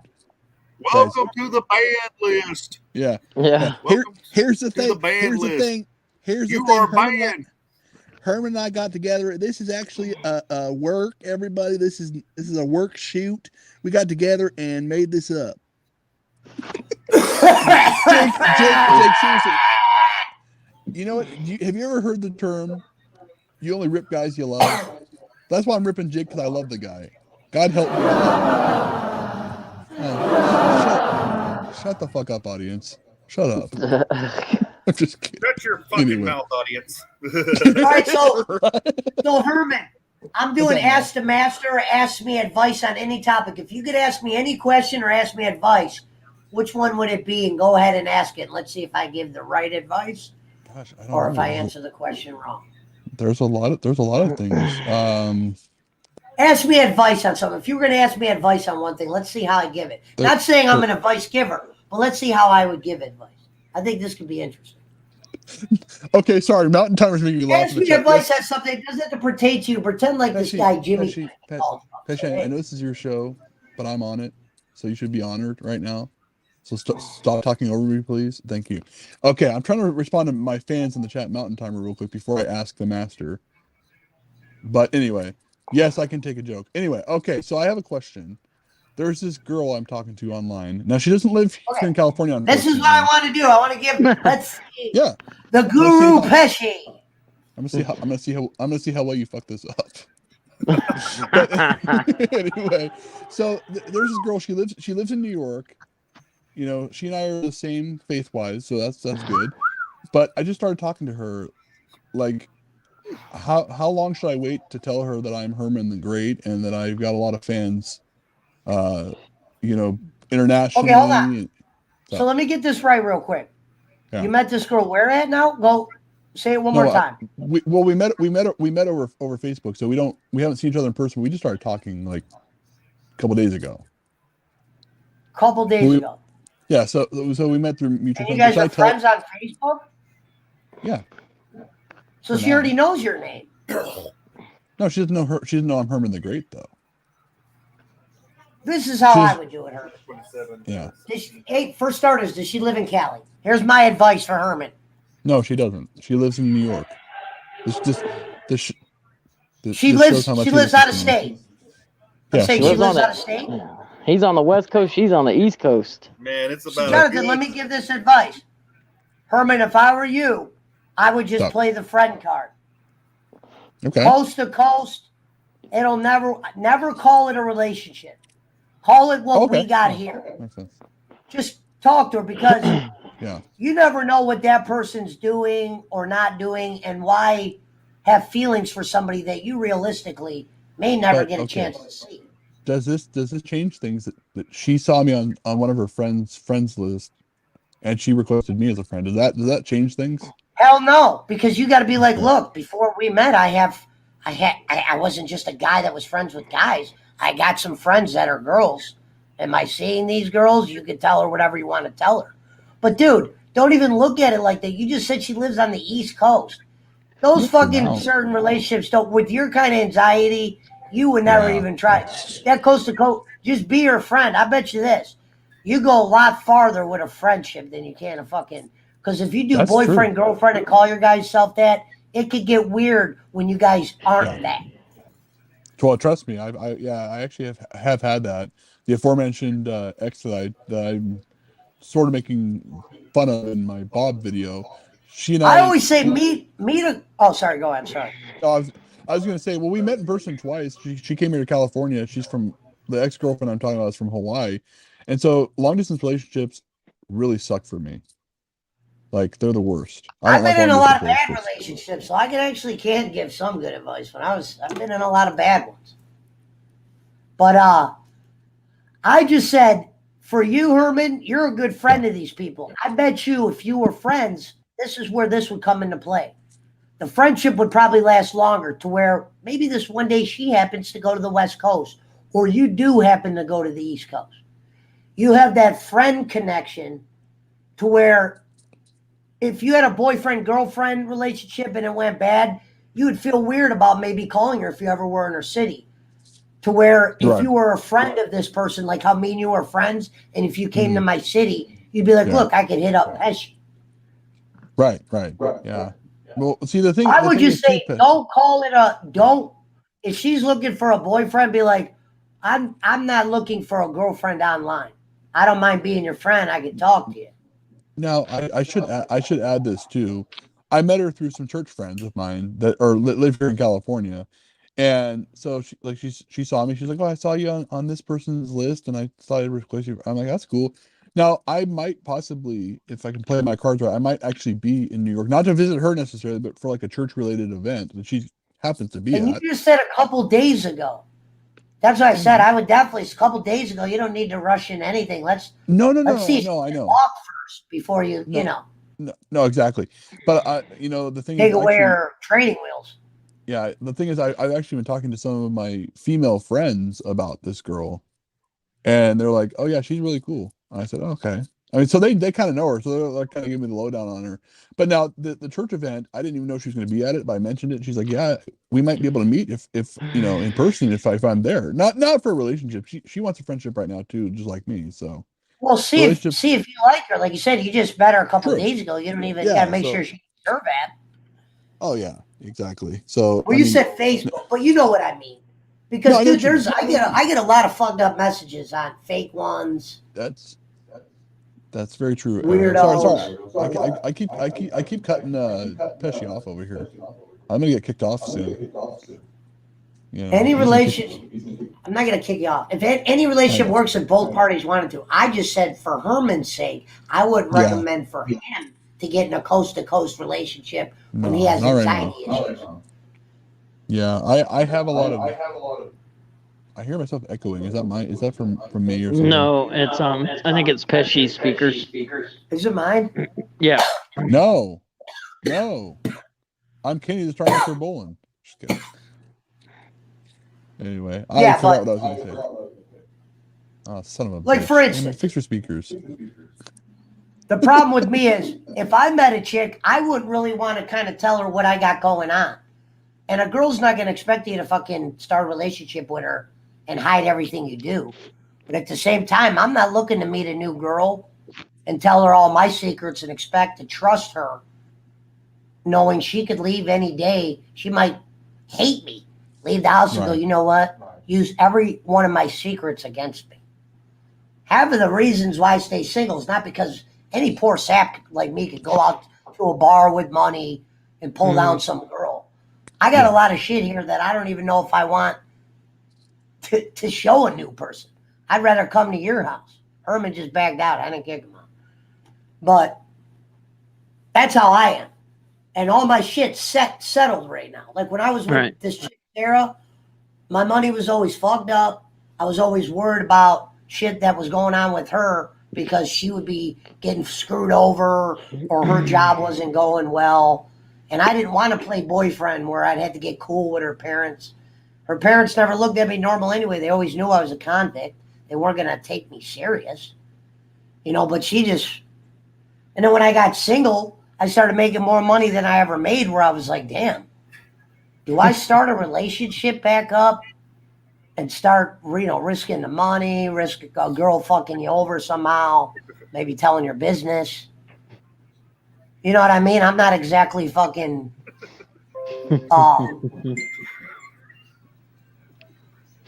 with like somebody here, I'm sleeping, somebody's walking around that I've just met. Like I would want to screen her first. Like, hey, let's go to your place. Who is this girl? You know what I mean? What are you doing? Who are you talking to?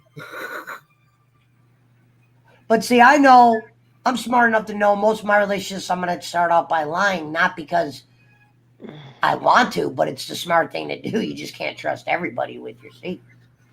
You know what I mean? I've been to prison too many times. I saw it backfire on people that weren't me. Not yet. But then at the same time, you come into a relationship, you're just going to start lying. Then eventually you have to be like, look, I'm Batman. And then she finds out you were Batman and you're a fucking liar the whole time. Look, I got to be honest. I don't exactly work at Levin Furniture. I'm actually a 5-time felon. I sold weed for 21 years. I have a car lot. I have dogs. I live on a street where I'm the only white guy. Italian guy, more likely.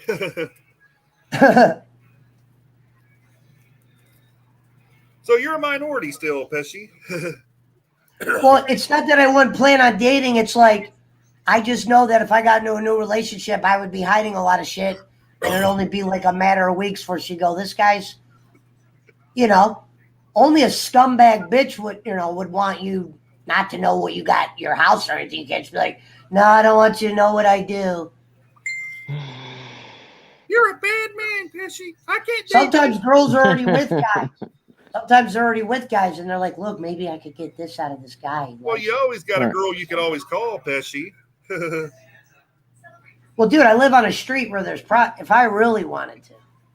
All right. But I'll be honest. You go, like I stopped, I went a period of time where I noticed I was actually being able to get a savings for the first time. I wasn't always like paying this off or doing this. My money was always screwed up. Maybe somebody in her family, her dad fucked me out of $1,000 the last chick I was with. And I was only nice to her because she was there when I got out of prison. It wasn't because I was desperately in love with this chick. That was the problem. She goes, you going to sell weed the rest of your life? I was like, well, you fucking work at the Naughty Mermaid. What are we going to? I met you at a strip. She's not a stripper at the end of our relationship, but I was like, I met you at a strip club. You were a stripper when I met you. What? We're supposed to play Mr. Rogers and shit? I just got out of prison for my second time. What am I supposed to do? Work at McDonald's? Are you fucking insane? Right. You know what I mean? If I'm going to work at McDonald's, I'm definitely going to sell weed because they would come hand in hand. You'd only be an idiot not to work at McDonald's and sell pot. Oh, get a job. McDonald's is always hiring. No, the only people that are hiring convicts are shit jobs that I don't even want to work at. Right. What up? This is a friend of mine who I lived with, been in prison with, my boy Bryce. What up, Bryce? We're talking about the joint. I'm shocked. I'm a truck driver. Now, this guy's in prison. He's in a federal prison right now. He's able to get They didn't allow us to Facebook when I was locked up with him, but the federal place he's in, he's able to get call out and do this. So. Well, I'm going to tell you this. Federal prisons are better than state prisons. What up, Bryce? Good to see you, pimp. From what I've seen. Huh? Seems like they play golf there a lot, too. I was going to say that federal prisons that I've been to and state prisons, the state prisons are worse. There's a lot more violence and stuff in the state. That's why this guy Bryce can tell you how Bolin tries to pick your friends and everything. We've been in situations where you don't get to pick your friends. You got to be a judge of character. And you're going to maybe have to deal with this guy, whether he's a bad guy or a good guy, because you're locked up. But here's the thing. All of us fuck up, okay? We're human and we make mistakes. Some of them get caught by the police and charged and stuff. Some of them don't get caught. But I'm just saying, everybody's fucked up. And I believe everybody deserves a second chance, too. Divine Tiffany is nice. She's great to have around. I was the one that hunted her down. Said, yeah, wouldn't mind having you be around. Feds are better. Yeah, right now he's at they do give out more time. That is correct, Bryce. They play golf there too. I see in most places in federal prison. One day I'll tell you what he had. He has shit in right now that you couldn't get down there when I was in there. It's funny how he argued. That guy argued with you about no TVs in prison. We used to deal with guys that would only deal with us because we were at prison once before. Bryce sometimes would have trouble trusting guys that never been locked up because when you're dealing in the hustling world, it's hard. You know, when somebody gets busted, you got to step back and see if they're going to tell or not. Because somebody could say they're not a fucking rat, but until they've been tested which me and this guy have, you won't know if that guy's a rat or not. The rats. Because the cops say fucked up shit that you'll get in trouble for that you wouldn't even get in trouble for. But they do a good job of painting a picture that's not there. Getting in the cut. What's up with Sweet Sandy? She got with some dude, cuffed up. She's not working at the strip club anymore. I still talk to Clark. He was at my house working. PWO for life, says Alvin Marin.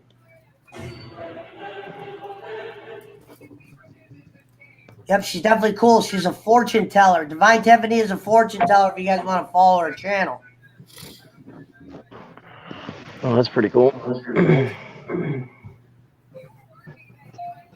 Mountain Timer asked, how you doing, Jonathan?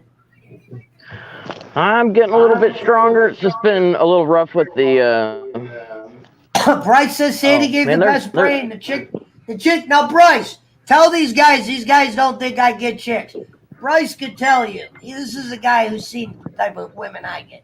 The girl that he's talking about right here, I got with her as well. Her name was Sandy. It's funny how I was always teasing you about this one, Pesci, you know, saying, I'm shocked you didn't move to the Philippines, Pesci. Well, dude, I don't want to get like held hostage or something.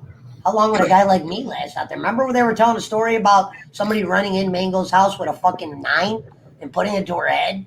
And then she told me that one day, remember, she's like, somebody killed my dog. I'm like, the fuck? Where you living? where She lives in Saudi You Arabia. remember that, Boston? She lives in Saudi Arabia.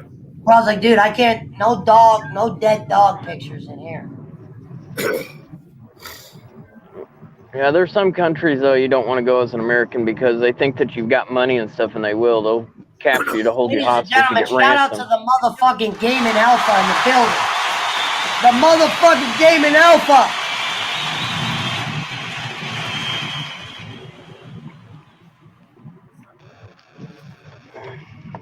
No sound effects. No sound effects. Right. Kenny didn't even like sound effects. Might be a blessing. Sound effects are good. That's just funny how the one guy used to get mad over sound effects. House of Hudson. I'm Mom Timer, I'm not even looking for any tail at the moment. I'm looking for that bread. You Yeah. need to build up, Pesci. You need to buff up some more.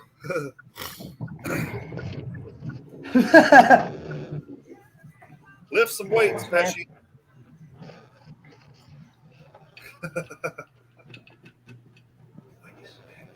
No, what's the name? Bryce can tell you anybody, any schmuck can go out and get a fucking Skeeter McGeeter. I just already been on that fucking.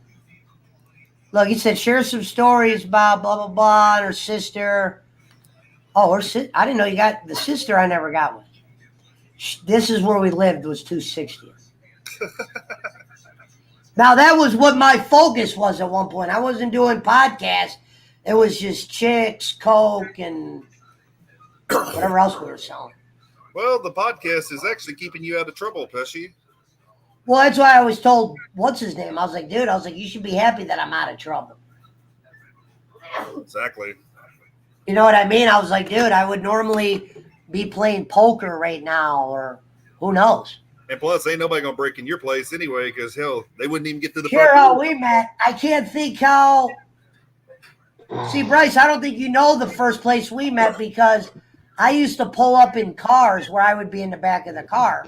I wasn't introduced to you, but people would get stuff from you. Bryce was one of the biggest drug dealers in our whole fucking town and where I grew up, like 10, 15 years back.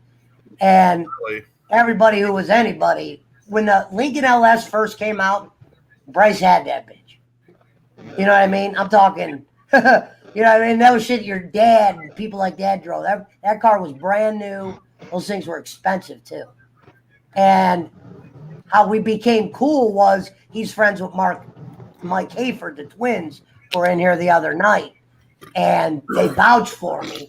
We were at a couple places. And Bryce goes, hey, man, I got something to show you. And I go, all right, I'll come with you. And he took me to a house, and it was like a room filled with weed. And he goes, you think you could help me move this weed? And I go, hell yeah, I could help you move it. And the rest was history. So before we know it, we're on planes, trains, guys named Diego and shit. bitches that are beyond dime pieces that were with these guys.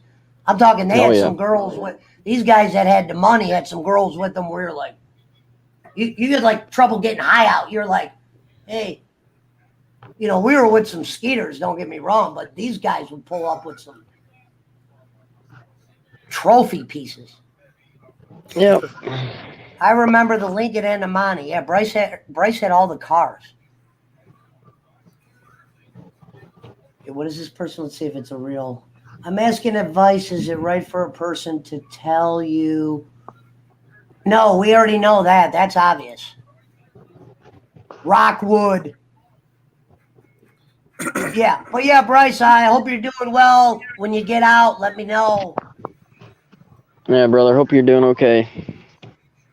I know you're handling it like a champ. He got extradited from Hawaii years ago and did multiple numbers before me and him did a year. How long's he doing now? And he could vouch for me being the best chess player in the fucking prison we were in. I was the best chess player.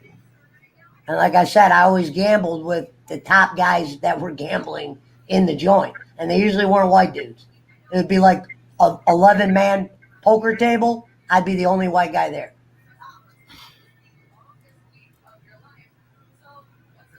Take care, buddy. Corman says, be easy, Bryce. Take it easy, man. Look, he said chess master. That was how I did my time, was chess. And then you get integrated through chess. They always respect the good chess players. It's just a weird thing. So chess, you played a lot. And people would call me out to play chess. They weren't like, hey, let's fight Pesci. Or I wasn't called Pesci. They called me Future in there. I stole the nickname from a chess player. The guy that I was good when I went to prison, but there was this guy. His name was Future. I went by Mike Lowry because that's how everybody pronounced my name. And they would say I sound like Joe Pesci. But there was this black dude who I started playing chess with. This guy was so good that I wasn't no competition for him. And I didn't want to gamble with him. So I used to offer him my dessert to be like my teacher. Meaning the way you get better at chess is you play somebody that's beating you every time. Somebody that's whooping your ass every time is the only way to learn in chess. The right way. It's the only way to get better. Mean? So I would play this dude to where I started playing anybody that wasn't this guy, and Bryce could tell you, and I was just whooping people, winning tournaments, to where when me and Future got separated because you get ridden out. You go to a prison, they tell you how crazy you are, then they send you to the level prison you are. Meaning there's criminals that go to A, criminals that go to B, criminals that go to C. They try to put everybody that's like me in one prison, you know what I mean, and get them all together. Right. So when he wrote out, I was tired of people using my real name. This was my first prison number. Because when I got out of prison, I didn't have Facebook and shit then. So I wasn't planning on using my real name no more. I'm like, people aren't gonna know my real name this time around. That's how that's what kind of thinking you're doing in prison. So when Future wrote off, whenever I wrote off, everybody I met knew. They would say, hey man, what's up? I go, what's up, man, Future? To where it sounds silly, but you could ask him. That's what all the people around here call me, all my friends. That's why I said it just eventually stuck. And it was weird that on Kenny's show, I ended up predicting the future. And that's not even why I stole the name. It had nothing to do with predicting the future. It was this black dude who was the rawest chess player in the barrack. Was my mentor that got me from good to great. Because I was good when I first started playing him. And you're not going to get fun playing somebody that's worse than you. It's boring. So that's why I said, and he only used to gamble. So I said, yo, I'll make a deal with you. Play chess with me an hour a day. I'll get you a blah, blah, blah. I forgot what dessert I offered him. It was something I didn't eat. And he was like, oh, yeah, run that. Because he's not going to get no fucking fun playing me. But me playing him and getting that knowledge made me a strong-ass player to where I got better. And he started actually getting me in games. He's like, because nobody would gamble versus him. And he goes, well, I could just use the white boy because people will play him for not as good. So I would end up gambling, cut him in on the money because he was the guy that made sure if somebody ran off with the money, well, he was going to get it. I just had to be the guinea pig and be the player. To where I took that, and when I played cards, when people would write in the new inmates, I would find guys to where they would think, I'm a small guy, go, hey, do you guys want to gamble?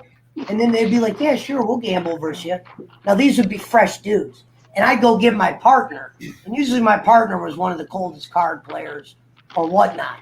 And usually we would beat them a couple times to where eventually they saw I wasn't, some jokester. They might come back and play you again, but I had strong chess games to where people would be like, I can't gamble him. You know what I mean? He just beats me too many times. To where most of my games were free. Cards was different because there was always somebody looking to gamble in cards. But how I would do it is I had a good partner, and I would go seek out people that would be like, dude, I'd love to gamble that white dude. So I'd be like, hey, do you want to gamble? And then I'd bring them in, and usually I usually came out on top. Bryce could You were hustling like hell on that one. I was a good card player, and my partner was one of the best in there. That was, like I said, I always surrounded myself around the best chess player, and then that rubbed off, and then surrounded myself around the best card player to where they're like, yeah, get him, he's in. And I was playing at all the big games. Sometimes I wasn't even gambling. They would just use me because I became a good player. Yeah. Crazy.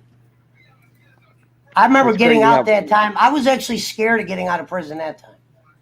Yeah, you was more. I bet once you get comfortable in, it's more like It's not that I didn't want to come out. I just remember I was like a little bit scared. I was like, damn.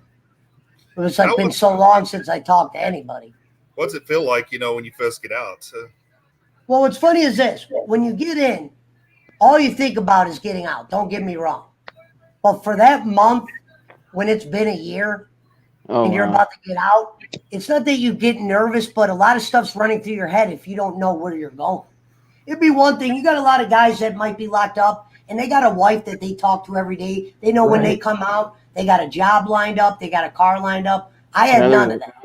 A lot of and I wasn't planning on, even though my parents would say he could have called me, I wasn't going to get out of prison and be like, Mom, Dad, I'm out of prison. Can I bunk up? I literally got out of prison. And whatever found me first is what I was going to do. And I knew no place was going to hire me. So, of course, weed guys found. And after my first number, that's how me and Bryce linked up. And then pretty much made a slaughter. A.V. Jones locker. In the water. Yeah. Well, Pesci, it's also like this, too. I mean, you get used to, a routine. You get up a certain time, you go to bed a certain time as well. I bet you had to break yourself out of that too. Well, you got it. Well, they tell you when to shit, when to shower, everything. Still get up. Two things I still do habits that I gained in prison. One is eat fast. Yeah. I always eat fast. It's almost like the military. You got to just get it down. Yeah. Like eating where it's not even going in where it's like, because how Lorraine is like this when you go into prison. You get your food, you sit down. As everybody is sitting down, as soon as those tables all fill up, they're pointing at the first table that came in. They're telling you to get out. Yep. So you got to go in there and you got to go. And then go. And Lorraine is when you first write in, so you might not have supplies. You might have not even went to the store. You got to be lucky to meet guys. There's guys that make their hustle like that. You drive in and they go, I'll give you some soups. You got to pay me double back. Right. They call it the old buy one, get one.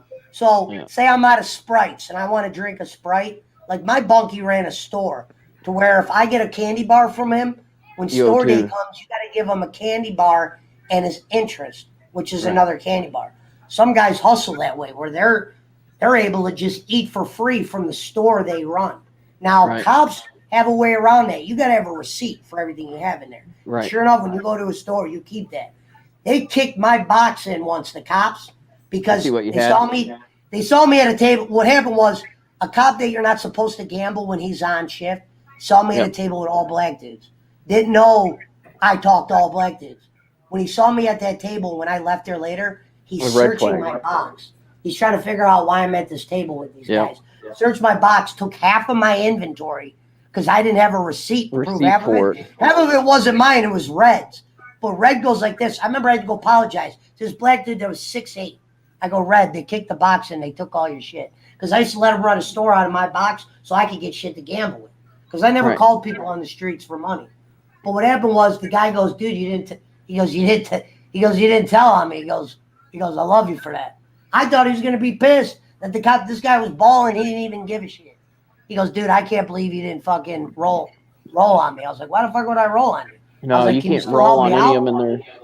No, what happened was I got hot by doing that. There's some cops that'll see guys that if they're dealing with, I could be at a fucking table with all whoever.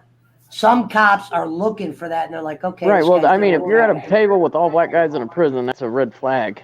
You're the only one. And I was told not to gamble when this guy was on shift, and I wasn't gambling, but I was at a card table playing cards. And I remember my bunkie, Sammy Jones, who was a level down murderer, meaning he was on his way out the door, start off at a maximum facility with good behavior. You could end up at a place like mine. Right. And Bryce could tell you, me and this guy were like sweet. Me and this guy were close friends. But what happened is he would tell you, if this cop's on staff, you can't hang out with certain dudes. If he sees you with this guy, he's going to think you got paraphernalia, and cops will do this shakedown, and they'll take all your shit. Sometimes they'll take all your shit when they can't even take your shit. What a shakedown is, they'll fucking take your bed, they'll flip it, they'll make a big deal. You might have a bunkie that might be sleeping, leave a mess, leave everything on the ground. Yep. And we had a cop that it was the rule when this cop was working, he didn't gamble or play cards with the opposite race, because what happens was he would put gambling together and he'd go straight to their box, try to go, oh, okay, this guy's dealing with da-da-da. He goes, I don't know what I remember the one cop looked at me, goes, I don't know what you think you're doing. And what's funny is all I was fucking doing was playing cards. Right. Now, how the gambling works is you don't bring money to the wood, because the cops would see that. You have to trust there's one dealer per every game. The dealer changes every game. Dealer could get tipped. That's how I always knew I wouldn't get screwed. I always dealt with the dealers I knew. That's why I was never worried. I didn't have to worry about Jeremiah paying me. It was always paid by the dealer. And this was a prison where guys weren't getting robbed at the poker table. It was actually a decent ran poker table. So my dumb ass was just tried to be a smart ass one night. Because I was bored as fuck and I wanted to play cards. The cop was on one night. He never does second shift. He saw me play cards with one group of guys. Next thing you know, he's kicking my box in. He was trying to get my bunkie to turn against me. He took this, because he had a TV. Remember, Kenny goes, they got TVs in prison? Yeah, they got TVs in most prisons, bro. Yeah, but you have to buy them, and they're expensive as hell, too. Yeah, well, they're about $140, $160. Yeah, and there's a serial number. Yeah, and they're usually clear, so they can make sure you're not putting shit in it. And yeah, well, the reason why they also do the serial numbers is they'll make sure it's yours, because if you got a TV that's not yours, the cops will take it. Yeah, everything has. Shit.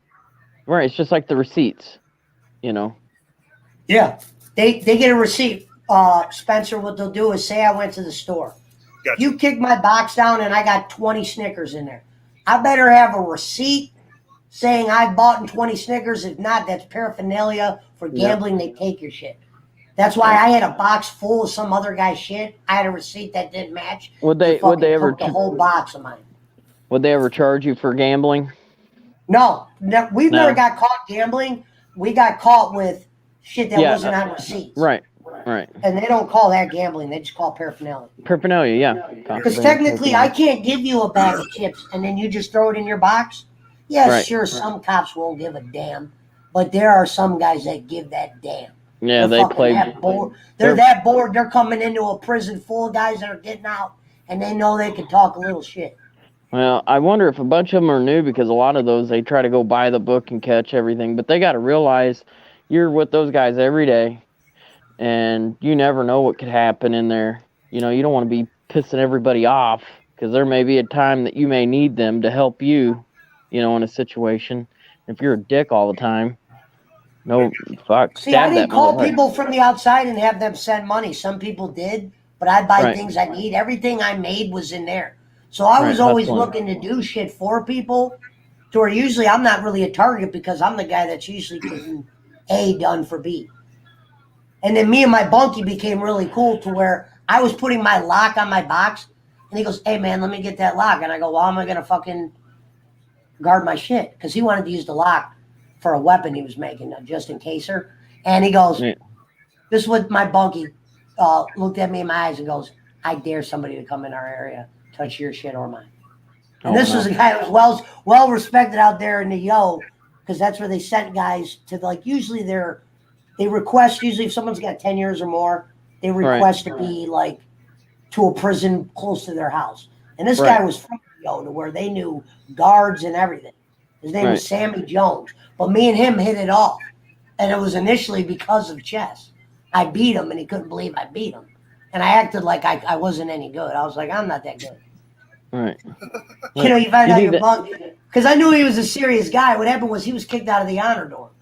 And I was fucking lucky to get him as a bunkie, because normally he didn't have white guys as bunkie. And he goes, "We'll see how long this lasts." And me and him actually became close friends.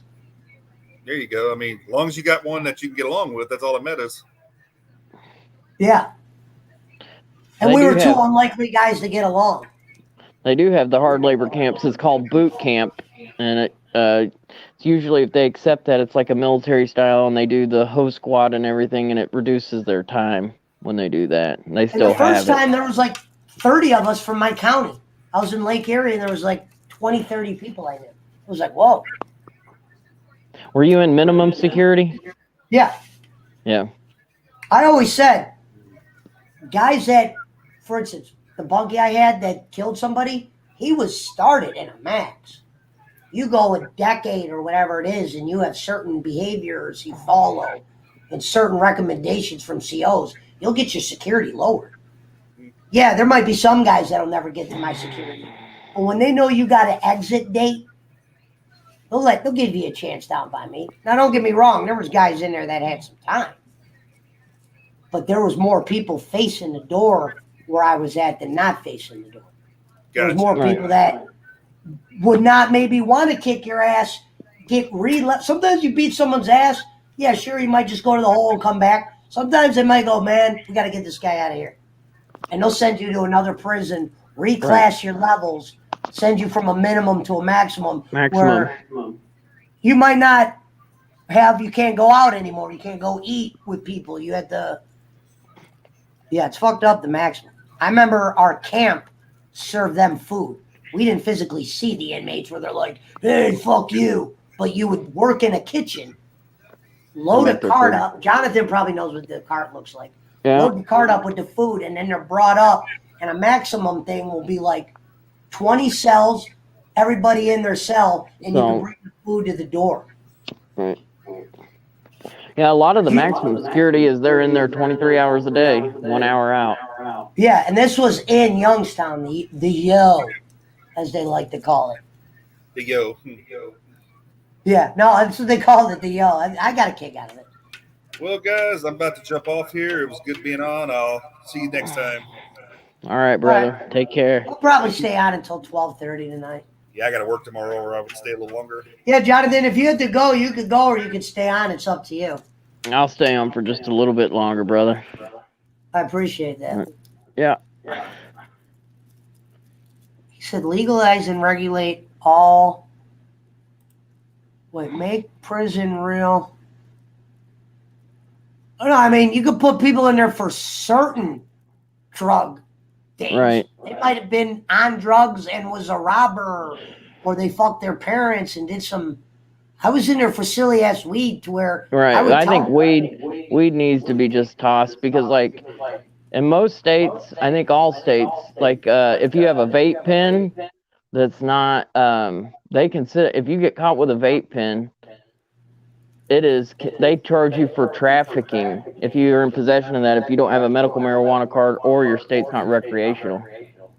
Like, the problem with where I went was that was a waste of time. They should have did something else for me. But that's all I know they get. Because, dude, by the time I got out of there, I didn't know how to. I was like, dude, the only thing I know how to do is sell weed. I don't know where to go or who to ask for a job. It's not like I could go to a nice place and go, "Hi, I'm a convict. I just got out of prison. Hire me."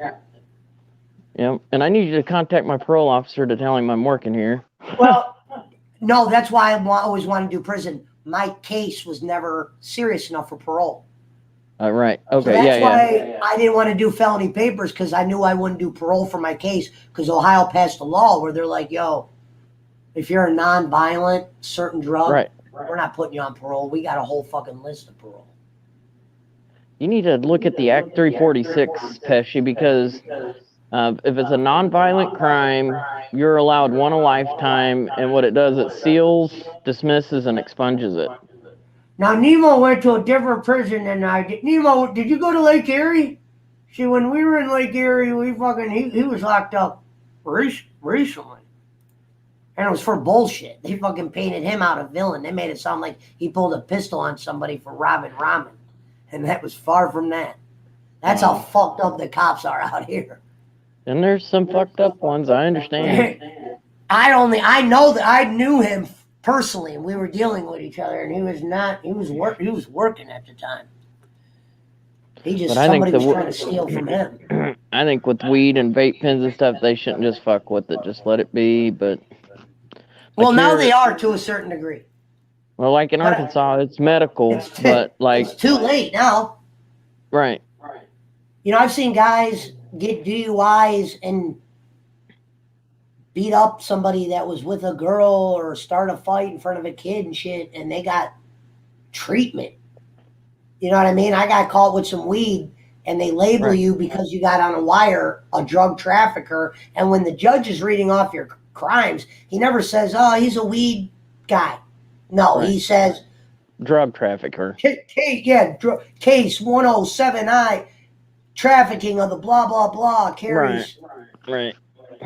It sounds really, really bad. Like, sounds oh man, really bad. Like, I remember when he reading my shit off, I was like, dude, I'm definitely going to jail. Right. Yeah, it's like you're dealing cocaine or meth. Yeah. So I agree. But that was one of the main reasons when I got out. What's funny was there was a lot of drugs that I used to hustle that I didn't do. But when I got out of prison the first time, I knew if I got caught with any hard drugs, I'm not going to tell on anybody, but I know they would lock me up for 2-3 years no matter what. So when I got out the first time, I was like, just weed going forward. Not saying I didn't here and there dabbling with some other shit when I first got out of the joint the first time, but the target was always going to be green because I knew the amount of time would only be a certain degree because I wasn't Pablo Escobar. I just was a daily guy. Right. You know what I mean? I'm nobody that they would have been like, dude, we got Jeremiah finally. Now, Bryce at one time, yeah, he was the guy. Yeah. Wow. As I said, he's in a Fed joint. He didn't even get caught barehanded. They fucking pinned boxes of weed that were mailed to him. He got 5 years. He didn't even get caught with dope. That's how bad they wanted him. They had an idea what he was doing. But and he got fucked by a snitch. His boy told on him. And they probably were, and the Feds thought he had money that they couldn't find. They were following him around for years before they locked him up. Right.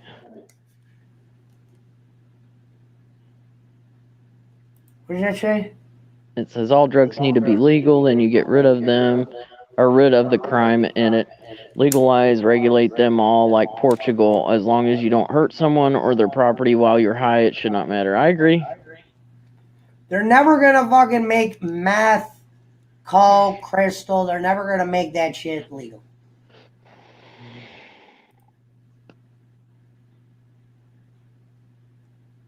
When they know how it's made, they would never do that. Weed, sure. Weed was like a no-brainer. It was like, you know what? Maybe this whole we sell alcohol but not weed thing is kind of petty. You know what I mean, Jonathan? Yeah. Because alcohol is 50 times way more dangerous than weed. Trust me. If my kid said, Dad, weed or beer? Beer will lead you to a lot more trouble. Oh, yeah. Well, go work a DWI accident and where people have been killed and stuff. I agree with you here, too. I wouldn't want them to make heroin. I don't want to make it heroin legal. Me and this guy, this is Bryce's brother right here, Chris. We both know each other. They fucking, we've lost tons of people because of heroin. Good people, like good friends, died on, they've been putting that fentanyl in it now because it's so much cheaper. So I don't think, I would never vouch for that. But if they wanted to make like certain party drugs legal, I'm not against it. Yeah, in like a controlled environment or something, yeah. But yeah, Chris, good to see you in here. It's another close friend. It's my buddy's brother. He's fucking, he lives by where Hawaiian Punch-A-Hole lives. But like, I've worked DWI accidents, and you know, somebody's killed, and then the drunk driver's hurt and stuff. But a lot of time, the drunk driver's not hurt because they're so loose when the impact happens. But been to a couple where they died and stuff, and you can smell the alcohol from the blood. If you ever come up here, let me know.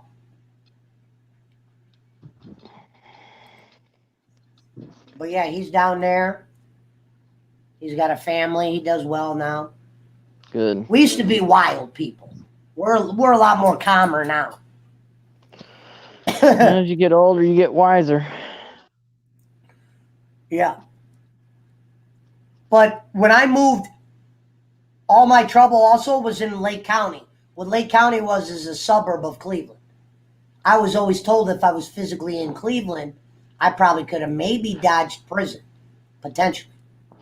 Because they just look at certain shit down here just not the same way. Right. When it comes to pot, at least. Right. Is where you're at, is it recreational or just medical? Well, we have medical now. It's almost legal now. Now it's almost legal. It's legal. From where I sit, Michigan, 1 hour from me. If I drive 1 hour from here, it's all legal. They have people driving in and out of there. Yeah. Oh, so I wonder if he's talking about in Hawaii. Yeah, but they don't got to fucking legalize heroin because it kills people. People don't know how to do certain drugs. They end up dead. They end up fucking their family over. We lost like a lot of good. And they don't know how much is in it, man. And like I said, they've been using that fentanyl, and it's so much more potent. It never started with heroin. It started with Percocets. It wasn't like these guys were like, heroin. The perks eventually led them all to heroin. Well, what happened was, what we noticed, like in 2010, 2011, there was a ton of pills on the street and stuff. And then like 2015, like the doctors had stopped just writing them. So the people that were on the pills went to heroin. One, it was cheaper because they were paying so much for pills and they could get heroin, which was much more cheaper. When I was in school, people weren't dying because they weren't doing heroin and pills then. They were doing coke and ecstasy, and everybody pretty much lived. They might have no brain cells, but people were living on those. And it was when the pills, and they abused the pills so much that it led them to heroin. And I don't know. Right. I wasn't a pill guy, so I can't tell you how you feel. I just saw. Well, I think that they just, what I saw is like they get such. I can name more people that went through it that didn't. Well, they just get such a tolerance for it that they go to something else, and then they try that, and it goes, oh shit, there it is, and then. Everyone grows here. I mean, the cops too. He lives in fucking Hawaii right now. I didn't want to bring it up, so I didn't know what it's like out there, so I didn't say nothing. I didn't know how legal it was out there. But yeah, that's what everyone's doing out there. Definitely used to be wild as fuck. Yeah, Nemo used to be crazy as shit too. Mushrooms, acids. Well, mushrooms are about to be legal. I can understand mushrooms being legal because sometimes if you don't abuse them to a high level, sometimes they make you, I don't want to say smart, but I've been on mushrooms before where I've been able to analyze problems from thinking. Sometimes you'll be like thinking about something where like, damn. Yeah. Now, don't get me wrong. There's points Colorado and Oregon made it legal with the mushrooms. And then Oregon, like he said, the coke and stuff, Yeah, I only smoke weed. I don't even drink anymore. And it's not because I had to quit. It was just one day I was like, you know what? I don't need to drink. It gives me a headache. If somebody had like a shindig going and maybe they had champagne, sure. I'm not against drinking. But when I got put on a dealer tag for cars, right. I know in this state they'll give you a DUI for not having a DUI. And if I get a DUI and a dealer plate, they'll strip it. And I do not want to lose my dealer plate. And I'm usually a guy that's usually driving. I'm usually not having somebody else drive for me. Right. So I was on a dealer tag. So eventually I just stopped drinking, really. I was Right. like, you know what? I'll smoke. I'm not against beer. I was tired of the headaches. I started liking other shit like certain champagnes.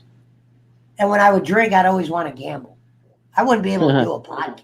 I could if I wanted to, but I would get bored doing a podcast and want to go gamble or Yeah. drink. He said triple stack sunflowers. Eventually, he's talking about ecstasy right here. Eventually, I was able to stop doing the E. I used to sell the shitload of it. Right. Well, because they started making it in bathtubs. Oh, really? Certain shit I didn't Yeah. like. Oh, yeah, I yeah, yeah. didn't mind tripping, but my thing was I always liked smoking. Yeah. Even when we'd go to bars, I wasn't the shot guy. I could drink bottles, Right.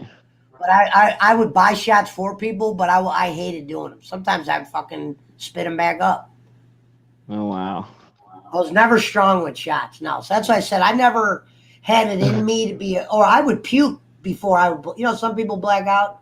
I would throw up before I black out. Wow. Yeah, usually if I ever got too fucked up on alcohol, I'd be passed out in a, ground. There's no like stories of me. I know people that have like came out with me and they've been blacked out for the whole night. You talk to them the next morning, they didn't remember a thing that happened.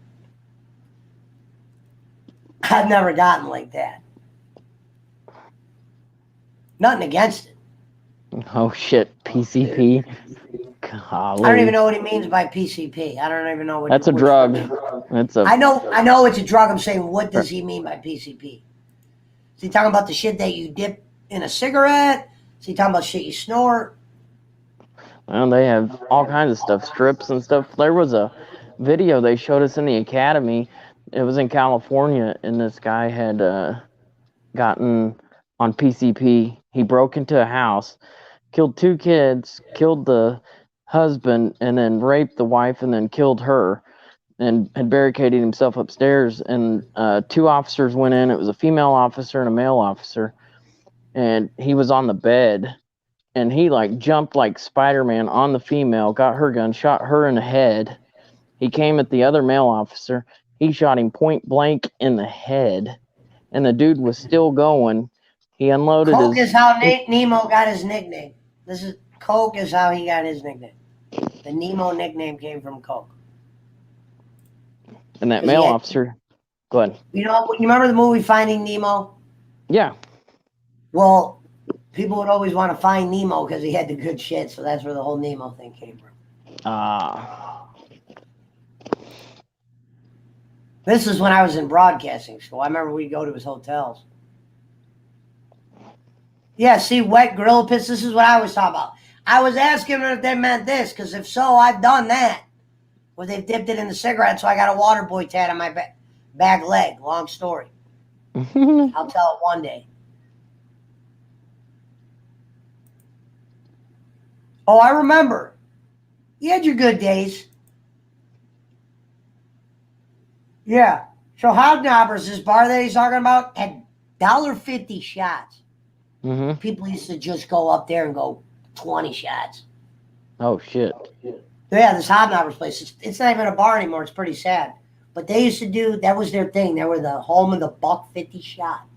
Now, It wasn't like you get a shot of Grey Goose. It was like, there were certain ones.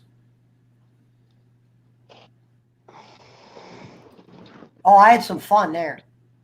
I hadn't thought about it in a long time. I was definitely selling coke in the Hobnobbers era. That was before my first number. It was Coca-Cola. When they used to put Coke in Coca-Cola. I'll tell you why I didn't like Coke. And Nemo can tell you this. Sometimes it'd make me antisocial, and I hated that. Some guys would be social as fuck on it. I would say, like, sometimes you do like a line of Coke, you'd be social for a couple minutes, but then before you know it, the Coke just eats away at you to where you're like just and that's at least for me. That's Hear why that freight train. Yeah, I haven't, like I said, I was able to stop doing coke real quick because it just made me the opposite. It was not fun. I never had fun on it. Right. I'd always be like, end up in a spot where I'm in a hotel with somebody and we just end up doing fucking just coke with Nemo, coke, 5 a.m. where Nemo's eating pizza, and then doing a line. And then, yeah. Oh, yeah, me and this guy used to party a long time. We were hustlers for a long, long time. Wow. Like I said, for when I was in my 20s, I didn't have no job. Nobody. Now, if I had somebody that would have hired me, sure, if it was a slick job. But I was making too much. I was too addicted to money and gambling in my 20s and going out that I would have just working a real job, making normal money would have killed me mentally. Yeah. Even Right. though it would have been the right thing to do. I just was so used to a lifestyle that I didn't really want to give up at the time. Right. Like I remember getting out of prison and being miserable until I started selling weed again. I was always miserable when I'd see people hustling. I'm like, damn, I'm Wow. looking for a job and shit. I remember I got a job at this oil place. This dude got me a job changing oil, and I fucked up. I'll tell you how I fucked the car up. You had to put these rubber filters back on the car when you're putting them all back together. And I forgot to put the rubber, whatever they call it. They call it some kind of rubber thing that goes around. So if you don't put that thing back on, there's oil will squirt out. And I remember me and this dude, Frankie, we were just selling weed out of this place. And the car pulled out and it was squirting oil. Oh, shit. And I was like, fuck. The seals.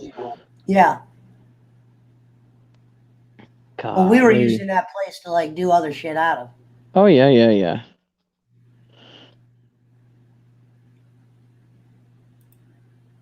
What up, Erwin? Where is he? There's no reason to leave YouTube.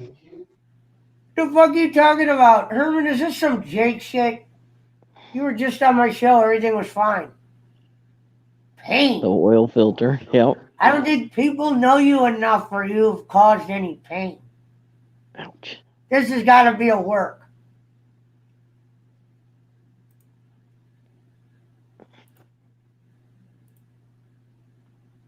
Now, Nemo, you didn't shoot dice as much as I had. Now, Nemo could tell you, when people would throw parties, the one thing that I would start at every party is I would open bank on CeeLo. CeeLo is a free dice game. Where you can say, I open bank at $100.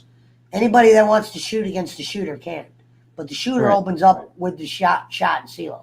Yeah, some of us did play craps, but I always liked playing CeeLo when you were at a house game. So dice was something that I did more times than I did not do. A lot. I used to love dice. Right. Sometimes I'd call Buddy. We would do one when we were at I remember when I lived at home still. We would do 5s up to 20. CeeLo's the 3 dice. Right.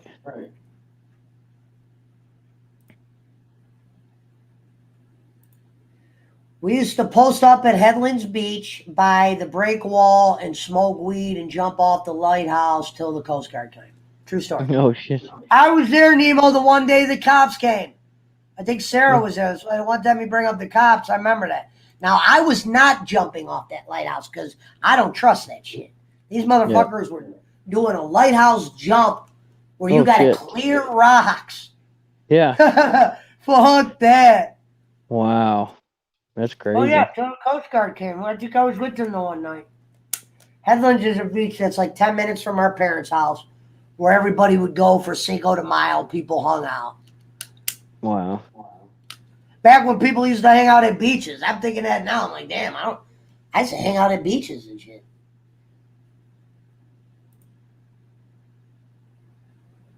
This could be a fake. Oh, Stephen Last. Yeah, it's a fake. I didn't even see that. They always give me a hint. The hint here is last and the word boss and Schmidt. That tells me that's a fake.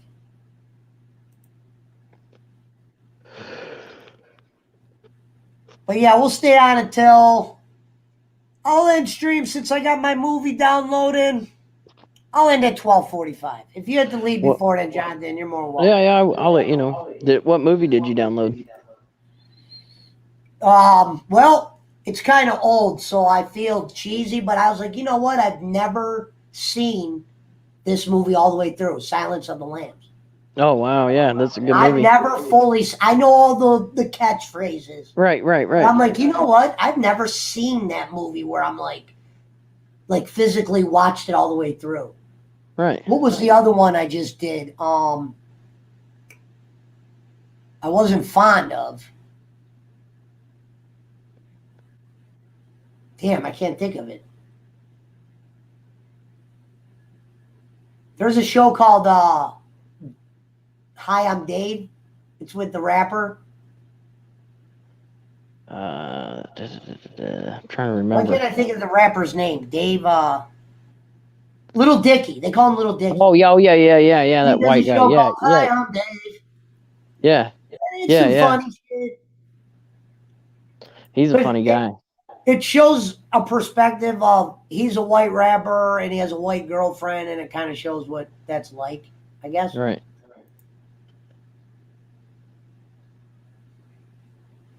Dice got me in some trouble. One time I ended up starting by playing dice, ran out of money to where I was shooting dice for the car that I was driving. Grand Am and Nemo, you would know the guy was Bo Bortnick. Bo ended up winning. I fucking lost that night. I ended up losing the car. I was like, dude, there's no way I could lose the car. I thought the car would get me back in. Problem is at CeeLo, you can get really hot and you get really cold.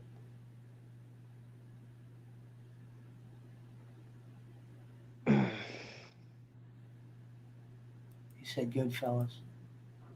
I was there. What's funny about Goodfellas is I actually sold cigarettes. My grandparents, when I was under 18, and my grandparents used to own gas stations, Sunoco, and a lot of people couldn't get cigarettes, so I would always get them. That's usually how I became friends with people I didn't know. I'd be like, hey, you smoke? They'd be like, yeah. Sometimes they would be people that hated me until they found out I could get them cigarettes.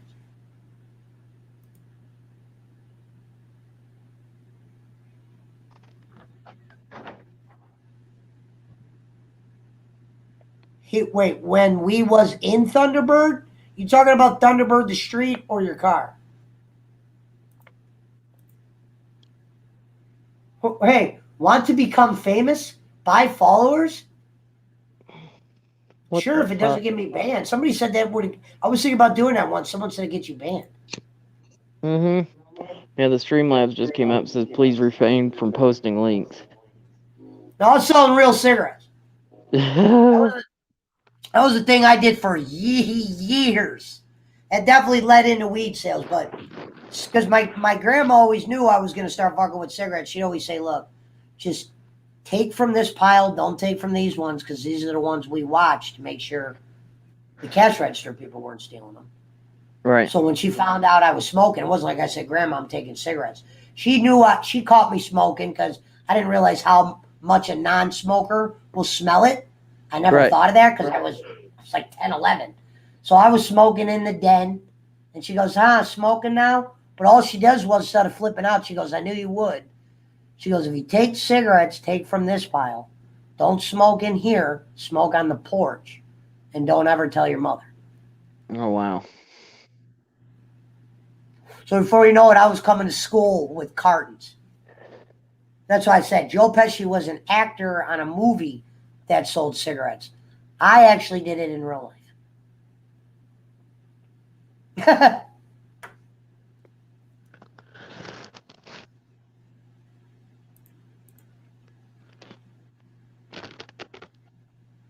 Oh, yeah?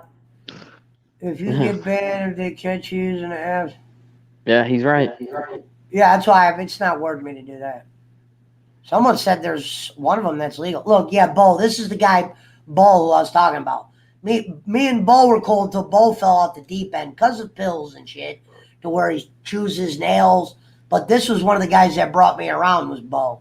He used to start bringing me around to the parties. We used to shoot dice in his mother's house until sunup sometimes. We'd shoot at the party all night, then end up back at his house shooting in his basement. Oh, wow. That's how dick people were to dice. That's what I said. No, motherfuckers used to play like Candyland and shit. No, we shot dice for like a friend activity. Like everybody, everybody in Menor was like a dice guy.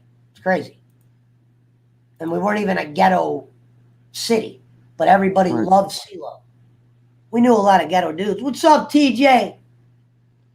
This is the guy I've known for a shitload of time too. He used to own a Mexican restaurant, really good place. Bowser, yeah, that's what we used to call Bo. Now, Zach, you want to talk about falling off? Bowser fell off. Fell off.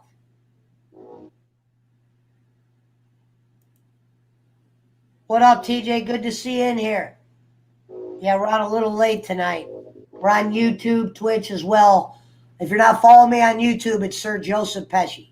And Twitch is, hold on, I'll put up the Twitch thing.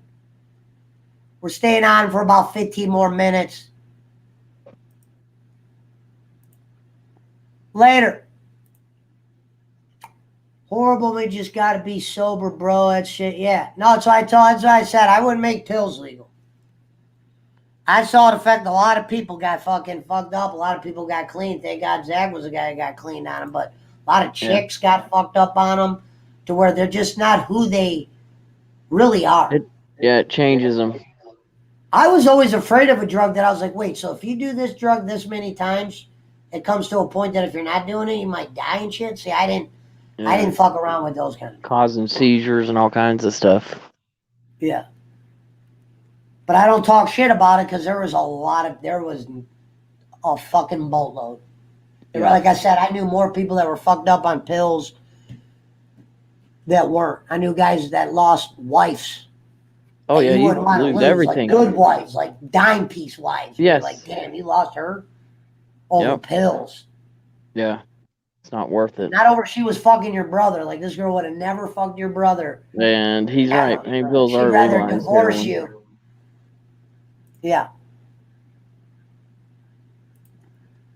I was worried about fucking Zach. I was worried about Ace for a while. He was doing Xannies and shit. I was like, oh, shit. And he wasn't working anymore. I was worried about him, but I didn't say nothing to him. See, I'm like a nice guy. I wasn't like, hey, man, you look like you're a bit sauced up. The only thing I don't like, it became such a problem. Like, my uncle got cancer and stuff, and they gave him some pain pills and stuff, and then cut him off and told him to, like, take Tylenol after they'd done surgery and stuff, and he still has cancer and has a feeding tube and stuff. It's fucked up. Like, the people that need it, they won't give it to them because of all the shit that people The only thing that was cool about selling coke when I sold coke is you could get a ride anywhere you wanted if you didn't drive out of a car. I remember there was days when I didn't have cars. If I had to go to Cleveland or somewhere, anytime you get somebody a couple lines of coke or a gram, I could get anywhere I want. That was like early. If you had a gram of coke to give to the driver, that was like Uber wherever. Right.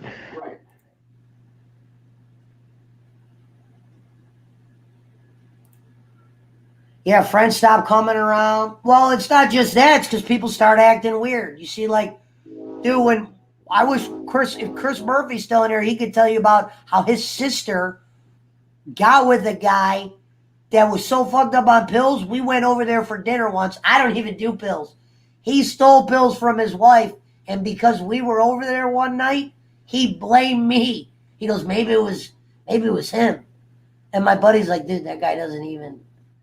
But this is how fucked up this guy was on pills. He was robbing from his wife, blaming it on me, a complete stranger, because he's like, maybe they'll buy that. Yeah, they'll lie, cheat, steal, do whatever. What up, Scott Ash? Been waiting for you. Wish you'd come around more. We got rid of all the riffraff. Main event manager, Scott Ash. Right. It's a little inside joke behind that, but give Scott a little love.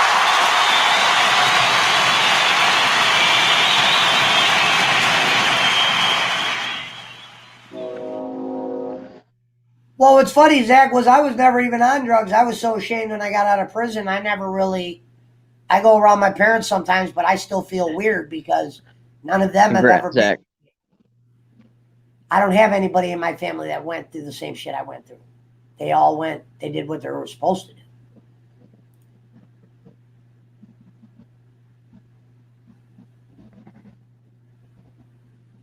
Yeah. Didn't you used to get Caesars, Nemo? I could have swore you used to get Caesars. You or somebody you knew. From fucking the Yip. We used to call Coke Yip.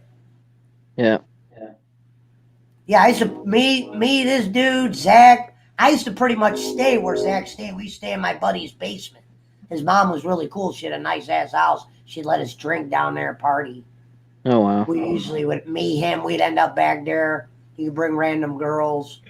Yeah, it was raw. It was definitely some of the funnest days of our life. Yeah. Nemo would be there.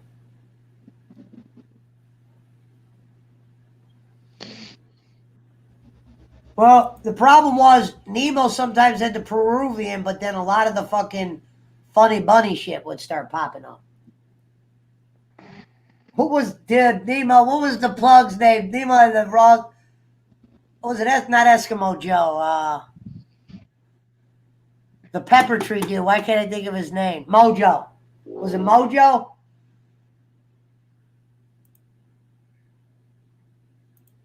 Yeah, it was Mojo. Yeah, Mojo. I've never met Mojo. That's the funny thing. Never met Mojo, Zach. Obviously heard the stories from Nemo. I would have fucked with Nemo before I would have fucked with. Now, that was when Phil lived with him. I don't know where I was for then. I think I was still. I fucked with you right after Pepper Tree. That was when I came back around. Yeah, this dude Mojo was known for. He went to jail quick though. That's what happened that's why I had stopped selling coke. He ended up in jail. It wasn't like you were selling to the good. It's not like you're selling coke to good people. Half the time, even if they were good, they're not who they were. Right.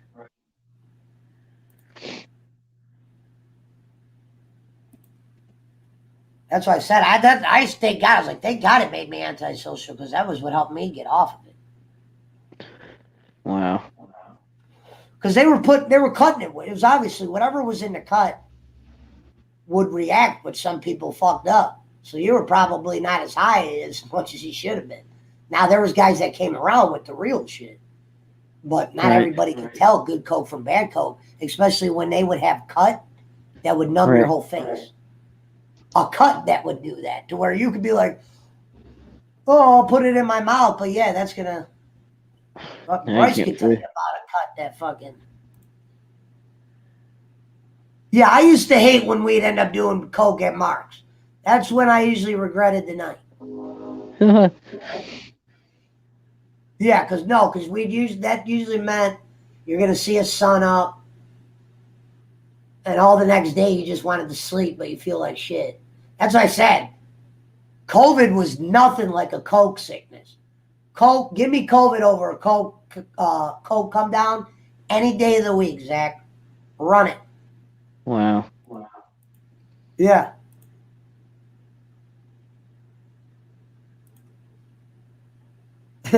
Mojo and Nemo. That was their names. Wow. As I said, if I told these stories and these guys weren't around, they'd be like, is this kid even telling the truth? Shout out to the 14 and the Bill. I believe you. Even if they But weren't no, around. I mean, some shit's kind of different because it wasn't, even though we lived in a suburban town, it was, crazy. Life was very undergroundish. Well, a lot of people don't realize Yeah, what goes Phil on lived in there the for a town. month and left. Yeah, bro, he used to tell me the stories about hottest spot in Painesville, without a doubt. It was a whole apartment called Pepper Tree, and he lived there. Ah. Zach, you ended up living there with Tiffany down the road. Zach was a Pepper Tree in. He was there when it was real calm. It was flowers and rebuildings by the time Zach was in there. Yeah. What happened with that girl you're with, Zach? I don't even know the story. Did she get with another guy? Is she still around? Did you have a kid with her?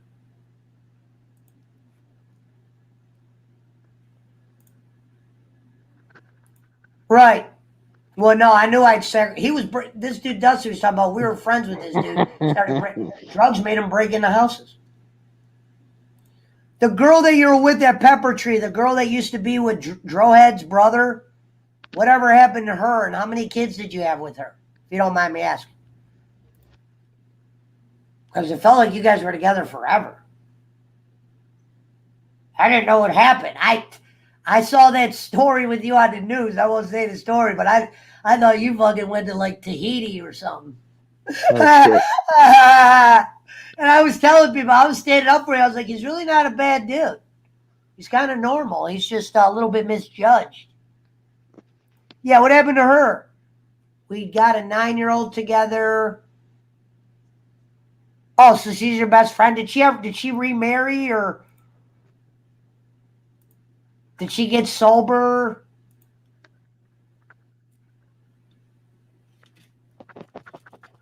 Yeah, she was. I always got along with her. I got along with her before when she was with Droheads.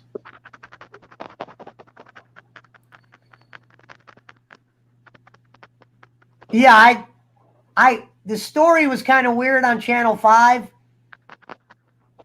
but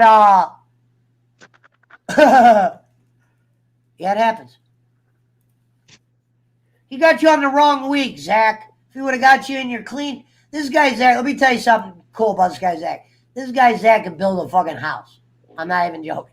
He could build a house, roof it, put floor in, remodel, not even have somebody over his shoulder. Do it all by himself. I think what happened was he was doing a little too much of the grandma's sauce. Some guy was giving him a couple bucks and he just didn't do his best work on this guy's project. To where it was on Channel 5. And I don't know where he is. He told me Right. Don't worry, Zach. I've done a lot more fucked up shit. I one time was on coke and missed a funeral. I'm not going to say whose funeral I missed, but damn, that was a bad day for me. Oh shit. Yeah, it was one of those days where I was like, maybe I'll just do one line, and then it ended up hotel, missed his funeral. I was labeled piece of shit for a long time. Wow. They never knew I was on coke, thank God. That might have buried me for life. I just didn't come around for like 5 years to when I came back around. It was like, hey, the first thing they didn't bring up was like, where the fuck were you on the...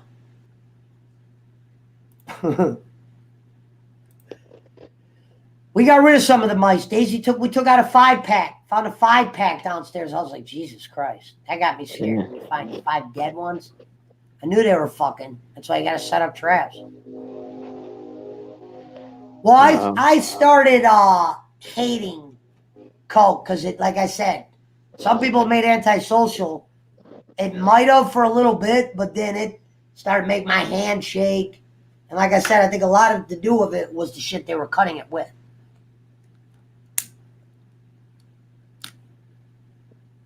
To where I remember looking at a dude one morning like, dude, I don't think this is even coke. That's how fucked up some of the shit was that we were in. Towards the end. To where there's not even really coke up here anymore. I mean, there is, but they call it like so many different things. It's not like it used to be. Well, no shit, Zach. How long have I known you for? I didn't even, when that shit happened with you and the dude, you think I even fucking blinked an eye? I was like, I've done probably way worse. It just looked like a big deal because of the money that was involved. I'm glad you're back. Yeah. I didn't even think you were allowed to make Facebook accounts. And dude, don't worry, shit. trust me, that guy, you know that guy didn't lose no real money. I saw that guy.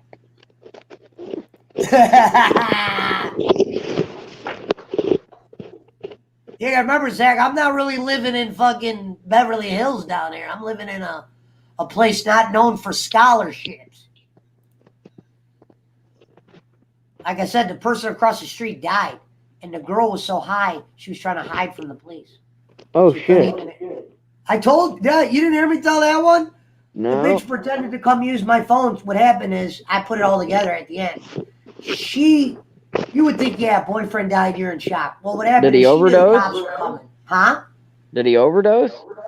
Obviously, yeah, they were definitely dope heads. So she came over here to try to use the phone. She did call her mom. But after she got off the phone, the cops were now arriving to the house. To where I saw her kind of staring at my phone. I'm like, hey, you need me to dial the number for you? You in shock or something? but I could Right. tell she was scared of the cops. I go, maybe she go talk to the cops. And when she tried to lean in, I didn't let her in my house, but she tried to lean into the doorway and she goes, I'm scared. That's what I was like, whoa, you better go Right. talk to those cops. So listen what this bitch did. She didn't even go talk to him. So I thought she left. I'm getting a knock at the door. I'm smart enough to know it wasn't the broad. I tell the guy, I knew it was the cops. I go, so I don't open the door and they get hit with the weed smoke. I go, Right. sir, the dog's barking. I'm going to come around to the fence. You know, Right. he's like, all right. You know, you hear Pablo going off. So I came outside to talk to him. The cop goes, yeah, the EMS said that the guy's girlfriend came over here. We're trying to figure out the guy's last name. They were trying to figure out who died. I'm like, she Right. didn't go back over there? He goes, no. I was like, listen, buddy, she's definitely not in my house. I'd never had her in my house a day in my life. She came over to my house, used my phone. She Right. called her mother. If you want to call her mother, here's her mother's number.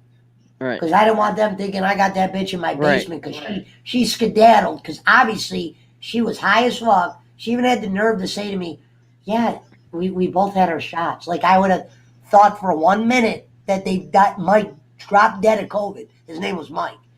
Right. And I wasn't like friends with the guy, but I'd have him do yard shit or I might Right. walk over there and give him a 10 bag of weed or something.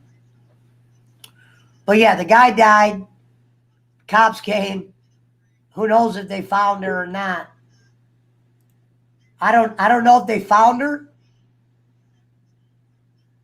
but they had the mom's number, and the mom's not going to hide her. Oh no, and she'll probably give him My the thought last was, name. if you were genuinely worried about what you did, you wouldn't have left. You would have Right. talked to the cops. Right. She was Well, so they're- paranoid that the cops probably found. Obviously knew. Par- She probably thought you could probably go to jail if your boyfriend ODs and you were just sitting there doing dope next to him. Because if you Well, OD, they bring you back to life. That's a charge now. Imagine that you're dead. Cop brings you back to life just to hit you with a felony. Not a felony 5 either. Hit you with a kind of a felony that you're gonna do some time on. That's the new thing they're hitting you with. What up?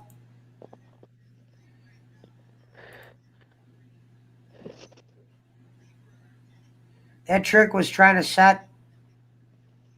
That's what the chick was trying to set him up for. Which one? What case? What was we talking about? The one across the street. Oh, she was. No, I don't think she's trying to set anybody up. She was probably high on dope, pairing out as a motherfucker. Your boyfriend just was getting high 2 seconds ago and he dropped dead. You come over to my house. The reason why I know you didn't have to use my phone is because I didn't even notice this. I found a text message in my phone from her phone saying Mike died. Oh shit. So she probably knew the cops were coming, told the EMS, my phone's dead, I'm going to go use the neighbor's phone. Oh wow. Because she didn't talk to the cops, she was gone. I was like, wow. I'm surprised the EMS let her leave. Yeah, and I didn't play stupid. I was like, officer, you think I associate with them people?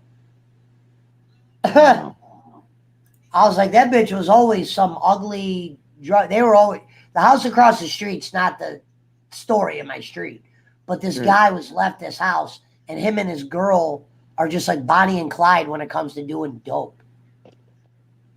Right. You know what I mean? Where it's just like, dude, you got bandages being wrapped around your arm. You lost your kid to your thank God the grandma. Oh wow. You know what I mean? Yeah. You got the shit falling out of your fucking eyeballs, for Christ's sakes. Take a breather. Like my buddy, he died. And what's funny was he was doing dope after he got brought back to life. And I remember he was trying to tell me some bullshit one time. He goes, yeah, I'm at this hospital. They fix people like me. I go, bro, death didn't fix you. You think I think some fucking hospital's fixing your ass? I'm not a fucking idiot. You were dead, brought back to life, got high again. Do you think a fucking rehab is going to fix you? I remember I said this to him. This is when you know you're fucked up on drugs. He goes, I got to hear these things. I showed you guys his cane. I got his cane in there. He keeps forgetting his cane here. He's a friend of mine. We were really close friends until he started falling out of beds to where his daughter thought I got him killed on drugs. You killed my dad. His dad she was in a coma. Meanwhile, I'm like, whoa, lady. She thought he used to come down to my house to do dope. No, he used to come down to my house to do work because he was a broke motherfucker. And I don't do pills. I'm talking to his daughter. who was a drug addict. Meanwhile, I wasn't called by fucking Pippi Longstocking. I was called by a drug addict. And this bitch goes, "Oh, yeah, my dad's in a coma. What did you give him?" Because I was the last one to drop him off at his halfway house. What happened is, at the local halfway houses, kids are selling fucked up drugs. This dumbass buys some drug that he nods out on a top bunk. Starts whatever happening to where he fell out of a bed. And they had to rush him to his hospital to where he's a permanent gimp. His cane is in the other room. Oh, wow. Yeah, I could even fucking highlight the message. Did I already erase that shit? Yeah, my dumb ass already erased it. But he goes, "Man, I forgot the cane again." And we lost Jonathan. But yeah, that's the cane story.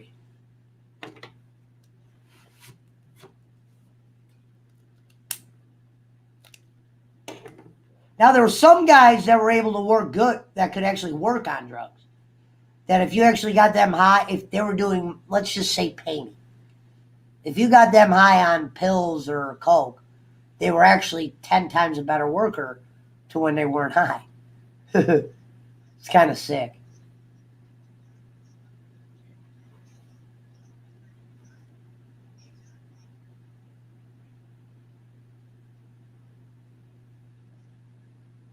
I call Cornect phone number for a donation. For what reason? For a donation shirt. He ain't gonna answer.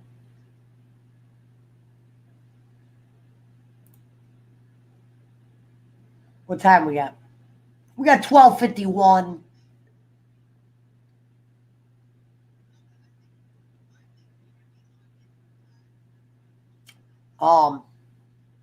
Might do some gaming.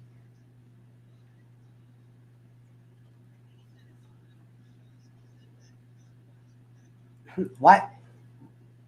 There's no way Cornette answers this phone. Especially at 12:51.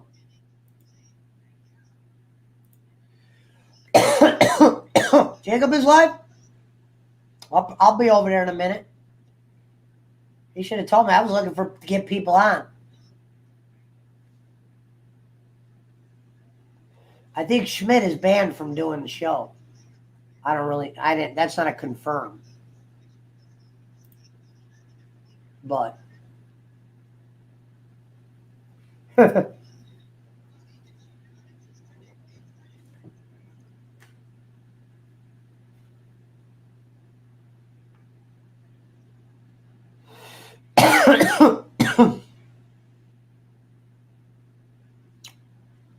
Let's get the beat of the night playing. No.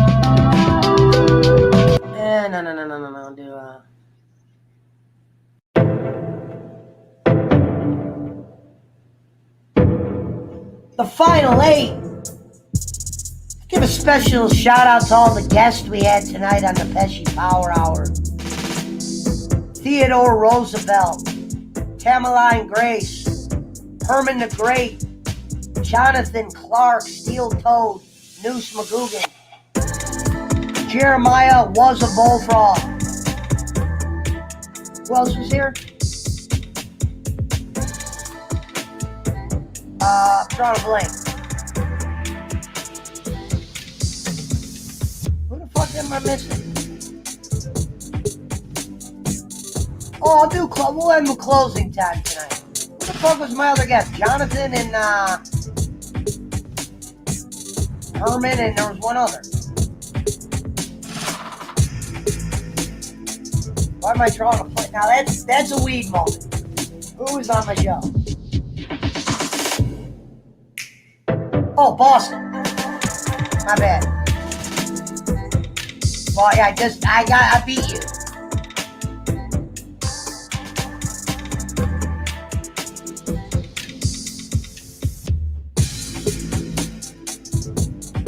Oh, I appreciate it, Zach. Good to have you here in the build.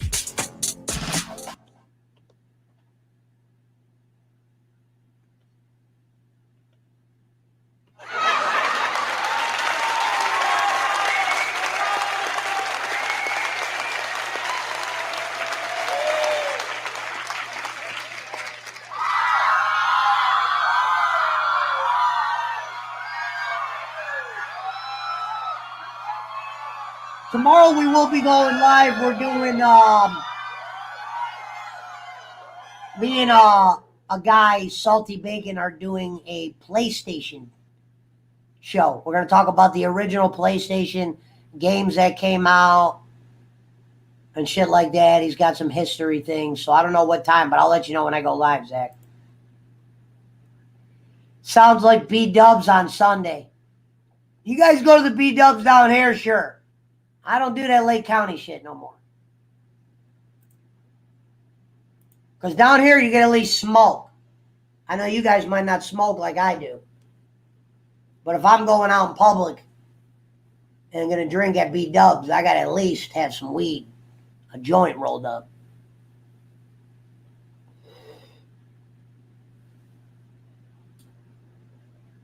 And down here, I've been in situations where the cops are like, I don't give a fuck about the weed. You got a license?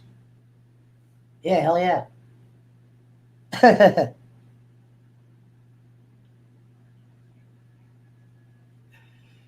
Yeah, I know.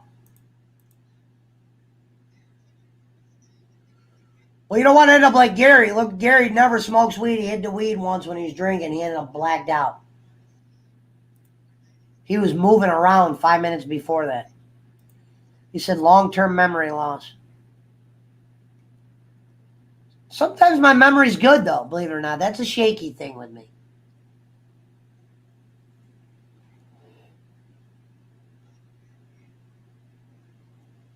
Thanks, Nemo. Good to have you in the bill. I didn't think you fucking watched you. I would have probably told you about this show a long time ago, but I didn't think you followed streaming.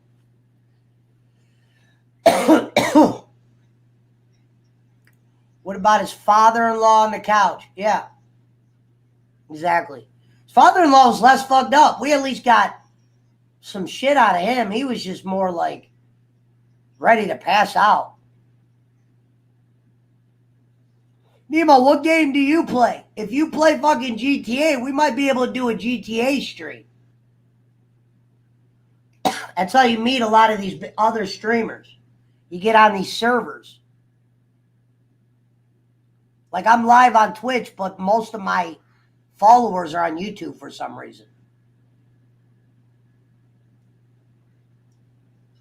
But I've always been more of a YouTube guy myself. And the good thing is when you're playing the games, that's how you also get more people. Like I got a bunch of followers from just playing the game and teaming up. He said, I'm barred from B-dubs. Well, the one in Menor, there's no way the same workers are there. Second, maybe Nemo was with there last fight. I haven't been to this B-dubs you're talking about, Nemo. Probably since Zach, that one time when the riot started with the pitcher, when you were drunk, remember that? And the dude, I don't know if we hit the pitcher out of their hand or they hit the pitcher out of your hand. But Pastrano started throwing the dudes through the window. I ended up going to jail on a warrant. And, Pastrano was like beating up everybody. I remember Pearl was hitting a couple guys. It was like a real geek group. And Pastrano threw the dude through the window. He was gone. This guy here in Pastrano, he probably could have been like a wrestler. He's a guy who could have took a power bomb. He would get drunk and lick peanut butter off knives and shit. Oh, you're down to play G? All right, gaming. See, I don't have a group. I watch Troydan, and I always watch him getting these scenarios on GTA. I'm like, damn, that shit, you can meet people through that. You can meet high-end streamers through GTA.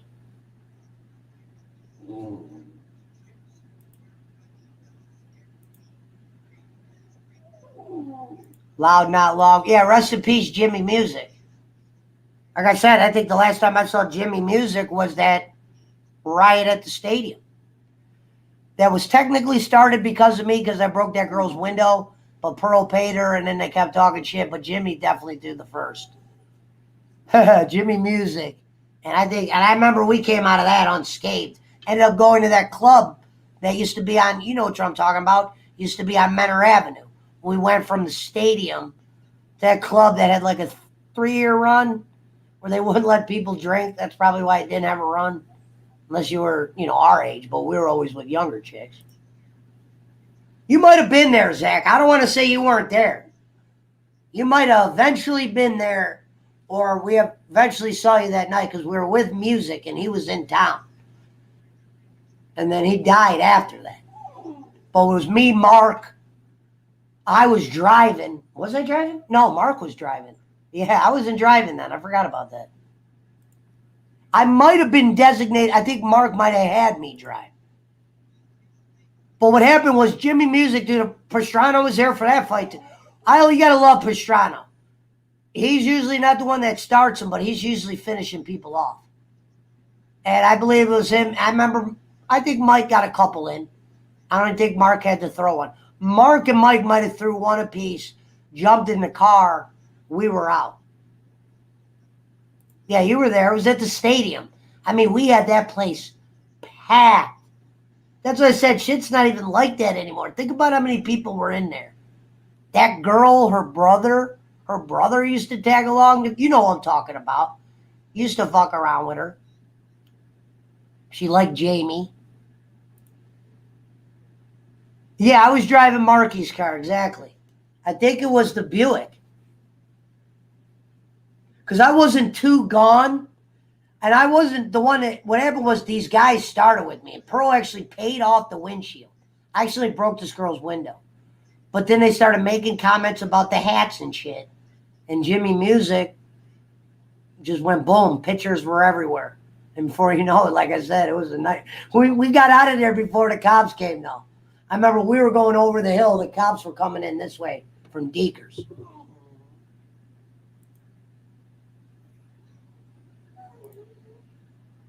Yeah, I saw a lot of your riots from afar, Nemo, because I didn't want to get arrested. But I definitely seen a few years. Yeah, have a nice day. I definitely saw enough of yours from afar. Except for the ones in Paynesville. But usually we never really gotten too much shit out there. These you're whining? I'm about to end, right? Give me 1 second, girl. All right, well, I'm going to end stream. I got to let these fucking dogs out. I'll be on tomorrow. Guys, you guys can pop in. It was good seeing you, Zach. Shout out to the 13 in the build. We'll see you tomorrow on the Pesci Power Hour.